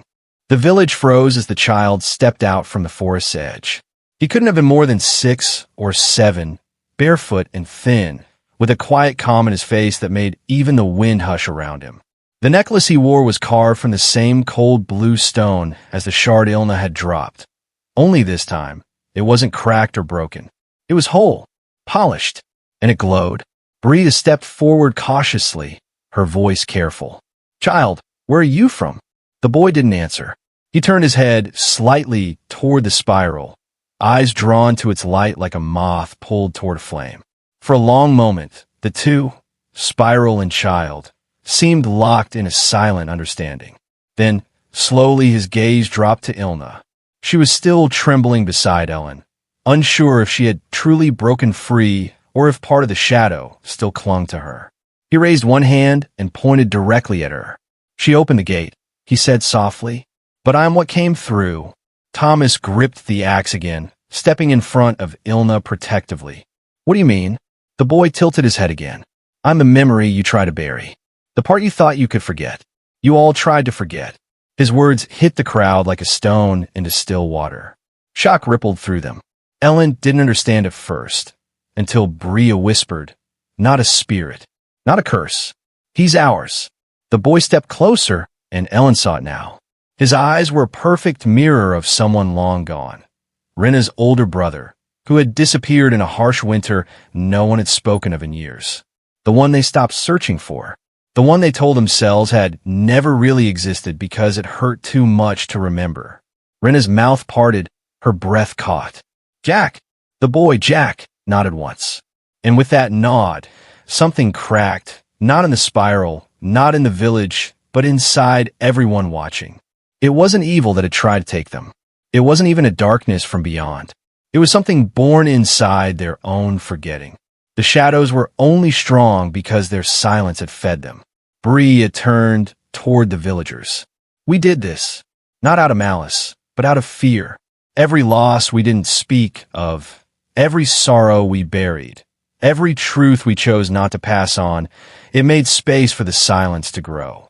The spiral pulsed warmly now, no longer straining. It glowed with a steadier light.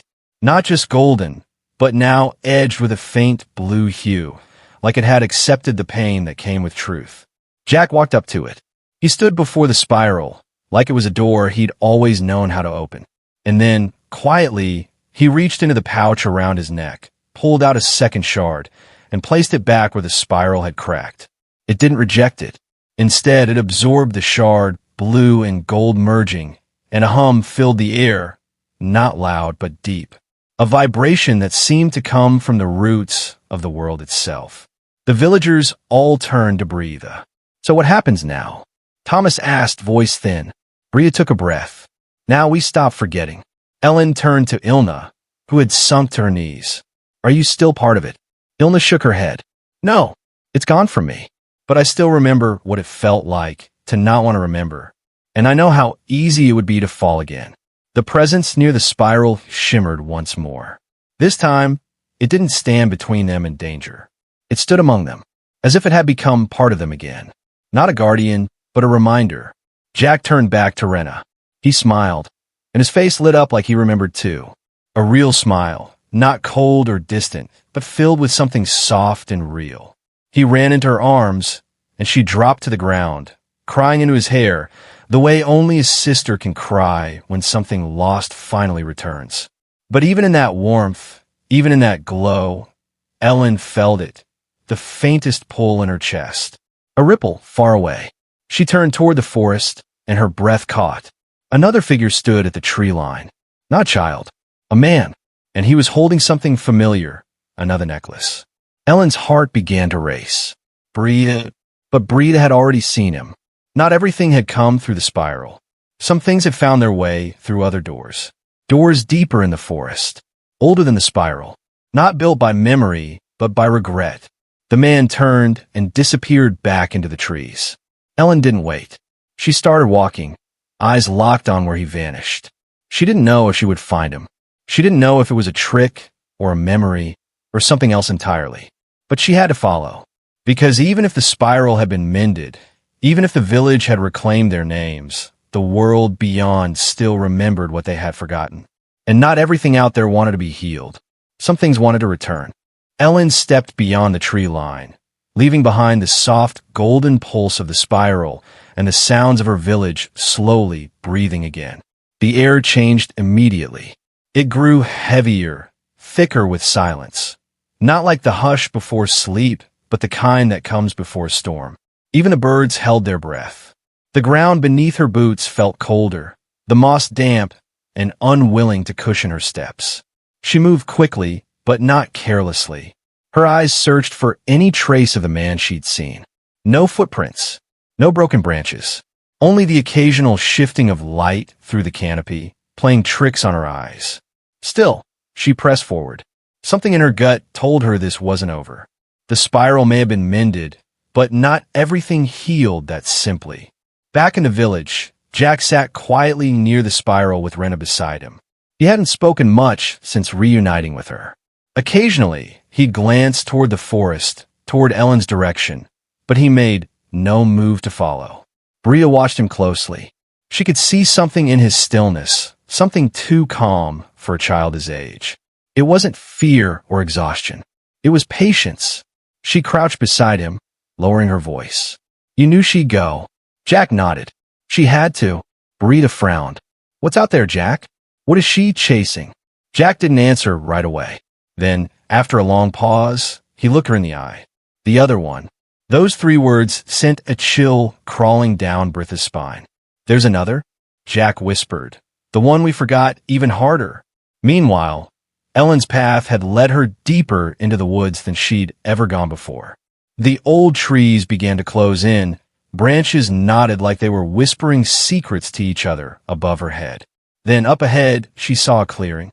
In its center stood a large stone circle, ancient and weathered, with moss growing thick across the carvings. She didn't recognize the symbols, but something about them felt familiar. The man she had seen earlier stood at its center, arms crossed. She slowed but didn't stop. "Who are you?" she asked, her voice steadier than she felt. The man turned. His face was marked by time, though he couldn't have been more than 40. He had the look of someone who had lived many lives without ever leaving a single place. Around his neck was a pendant just like Jack's, but it pulsed with a colder, pale light. "I'm what you try to leave behind," he said softly. "Same as the boy." Ellen stepped closer. "You're from the village?" "In a way." He walked along the edge of the stone circle, dragging his fingers across the carvings. "When a hunger came to the land, years ago, before you were born, the village made a choice. Not just to forget the ones they lost, but to bury the pain deep. So deep it cracked the very earth beneath them." Ellen felt the words press against her chest like a weight. "You're saying this was all because of memory?" "No," the man said, "because of what they did with it. They could have shared it, healed through it. But they didn't. They hid it. They made silence a tradition. That silence festered. It grew teeth." He stepped out of the circle, closer now. The spiral was only part of the seal. But other pieces, other guardians, were left wandering. Some of us didn't return like Jack. Some of us became something else. Ellen took a step back. "What are you now?" The man's expression shifted, pained, maybe even ashamed. A memory that never got a name. Back in the village, Bree gathered the others. She could feel the shift. The stillness of the spiral no longer comforted her. It warned her. Ilna, who had spent her life feeling the pull of the unknown, now sat at its edge, fingers grazing the base like she was trying to anchor herself. Thomas approached. "Brita, should we go after Ellen?" Brita shook her head. "We can't follow her where she's gone. This path is hers alone. But we can prepare." "For what?" Brita looked up at the fading daylight, the way the horizon seemed to hold its breath. "For what happens if she doesn't come back?" In the woods, the man led Ellen to a sunken part of the forest where water pooled at the base of massive tree roots. Reflected in the still surface was not her own image, but the village itself from decades ago. She saw faces she recognized, younger and smiling. Then she saw fire. Screams. A winter too brutal for crops. The starving. She watched as a younger version of Bree stood among the villagers, speaking urgently. A child was sick, burning with fever, and the spiral had cracked.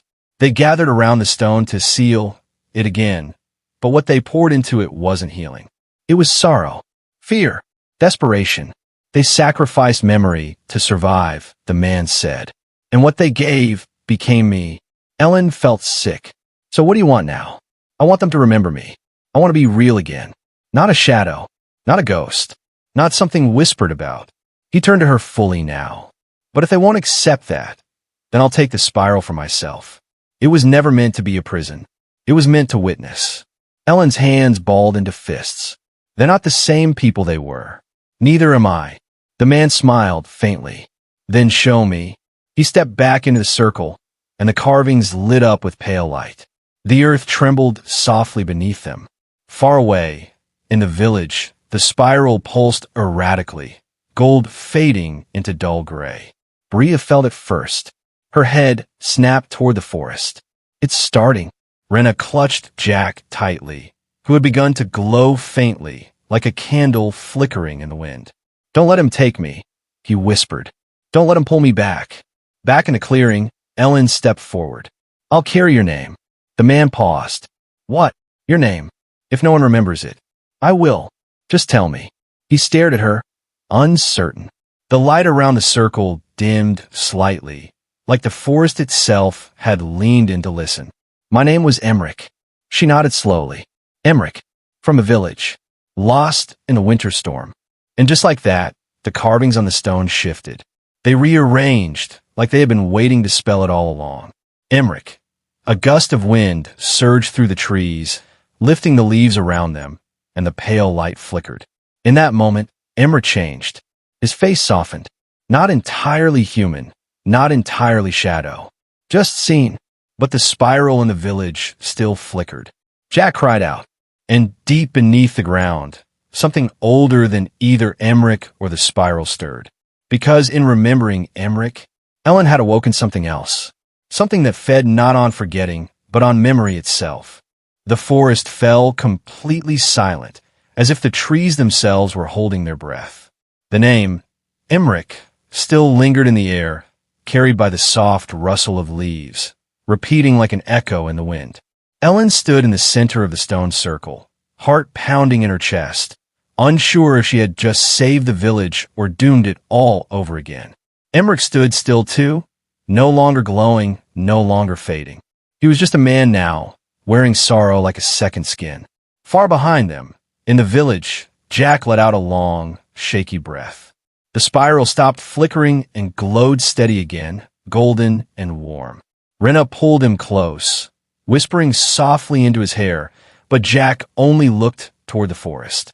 He could feel it. Something had changed. Not everything was safe yet, but something heavy had lifted. Bria stepped forward cautiously. She placed a hand on the spiral, waiting to feel that pulse of warmth. It was there, but quieter, like a heartbeat after a long run, trying to return to calm. Ilna closed her eyes and whispered an old blessing, one she hadn't used since she was a child. Something told her the forest was listening now, not just watching. Back among the trees, Emmerich looked down at his hands, turning them over slowly. I remember now, he said softly. The cold, the snow, the hunger. I was the one who tried to make it to the next village for help. I didn't make it. Ellen watched him closely. The village, they didn't know what happened to you. They assumed, he said. And when they poured their sorrow into the spiral, I was pulled into it. I wasn't angry at first, just lost. Then, over time, I became something else. But now, he smiled faintly, the edges of his face beginning to shimmer in the early light. Now I feel like myself again, not just a shadow of pain, a memory worth keeping. The stone's circle began to fade too, as if it had served its purpose. The moss peeled away in ribbons, the carvings dimming until they became simple stones again. Ellen reached out and took Emmerich's hand, half expecting it to vanish. It was still warm. Come back with me, she said. Let them remember you the way you were. Emmerich shook his head gently. I can't go back. Not in the way you mean. But I can rest now. That's enough. There was a silence between them. A kind one. Ellen stepped back and nodded. Then I'll tell them. I'll carry your name. The wind picked up again, swirling gently around them, and with it, Emmerich began to fade. Not with pain or fear, but like someone who had finally been heard. As the last trace of him disappeared into the trees, the air grew lighter. The forest sighed. When Ellen returned to the village, the first light of morning was stretching across the sky. Bree was waiting. So was everyone else. No one spoke at first. Then Jack walked up to her and touched her sleeve. "You found him," he said simply. Ellen nodded. "His name was Emmerich. He tried to help during the famine.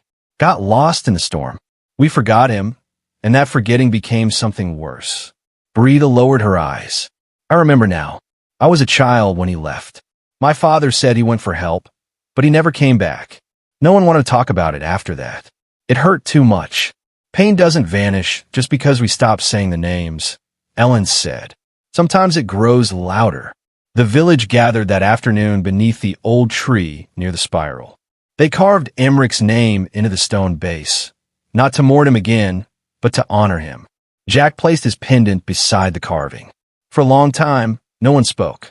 The birds returned to the trees, singing again. The air felt clean. Over the days that followed, life in the village slowly returned to its quiet rhythm. The fields were tended, the sheep herded, bread was baked, stories were shared again. But something had changed. The villagers no longer flinched at names from the past. They no longer avoided the topic of loss. Children asked questions, and the elders answered with honesty. Ellen kept walking the woods, though not out of fear.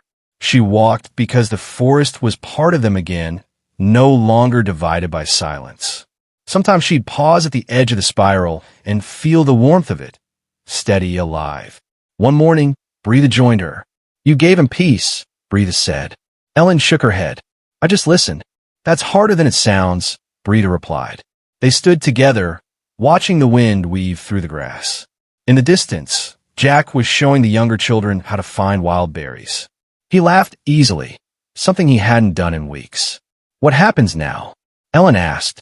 "We keep living," Breathe said, "but we don't forget." That night, the village gathered around the fire. No ceremony, no ritual, just stories. Some were old, some were recent, but each was shared out loud, with laughter and tears. Names were spoken. Emmerich's was one of them, and when Jack stood up to speak, his voice didn't tremble. "He wasn't just a ghost," he said. "He was part of us. And now, he always will be." The fire crackled softly. The stars blinked overhead. In the months to come, the spiral never flickered again.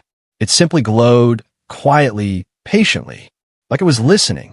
The villagers took to calling it the Hearthstone, not because it held power, but because it reminded them to remember, to speak, to heal. And long after Ellen grew older, she'd sometimes visit the woods alone. She'd sit where the stone circle used to be, though it was long covered by moss again. She'd whisper names just to keep them alive. Because history, no matter how boring it seems, carries the heartbeat of those who lived it. And remembering them, even in silence, even in sleep, is the only way their stories never end.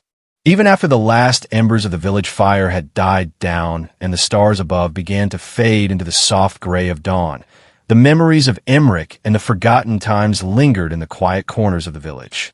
The lives of medieval peasants were never simple. They were full of struggles, small joys, endless work, and the silent weight of loss.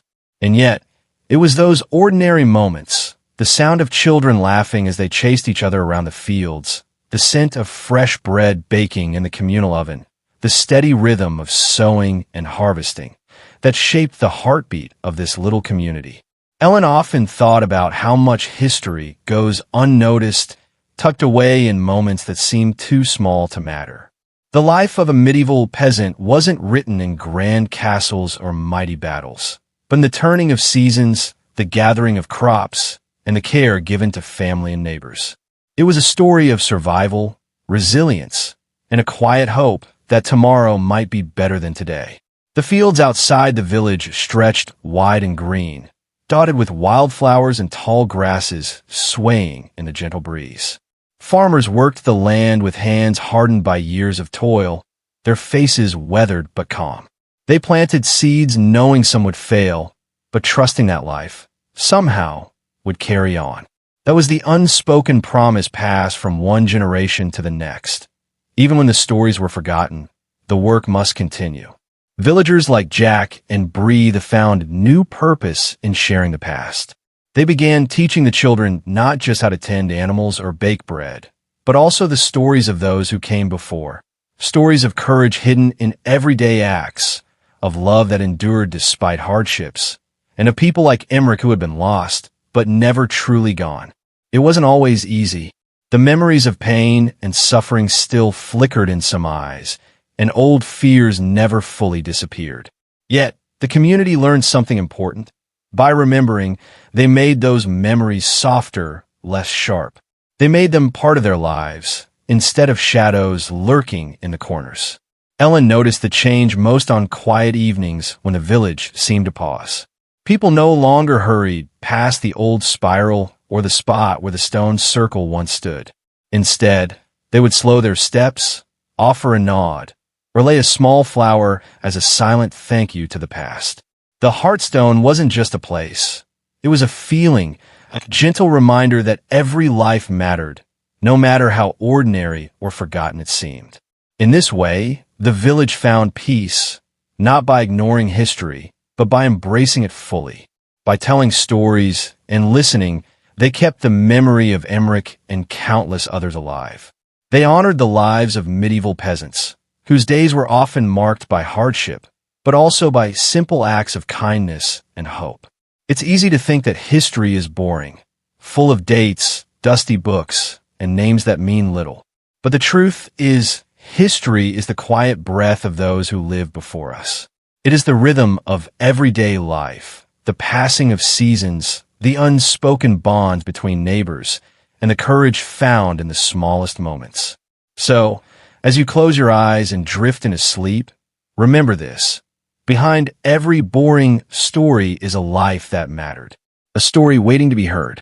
The life of a medieval peasant might seem quiet and slow, but it is filled with the same hopes, fears, and dreams that live in all of us.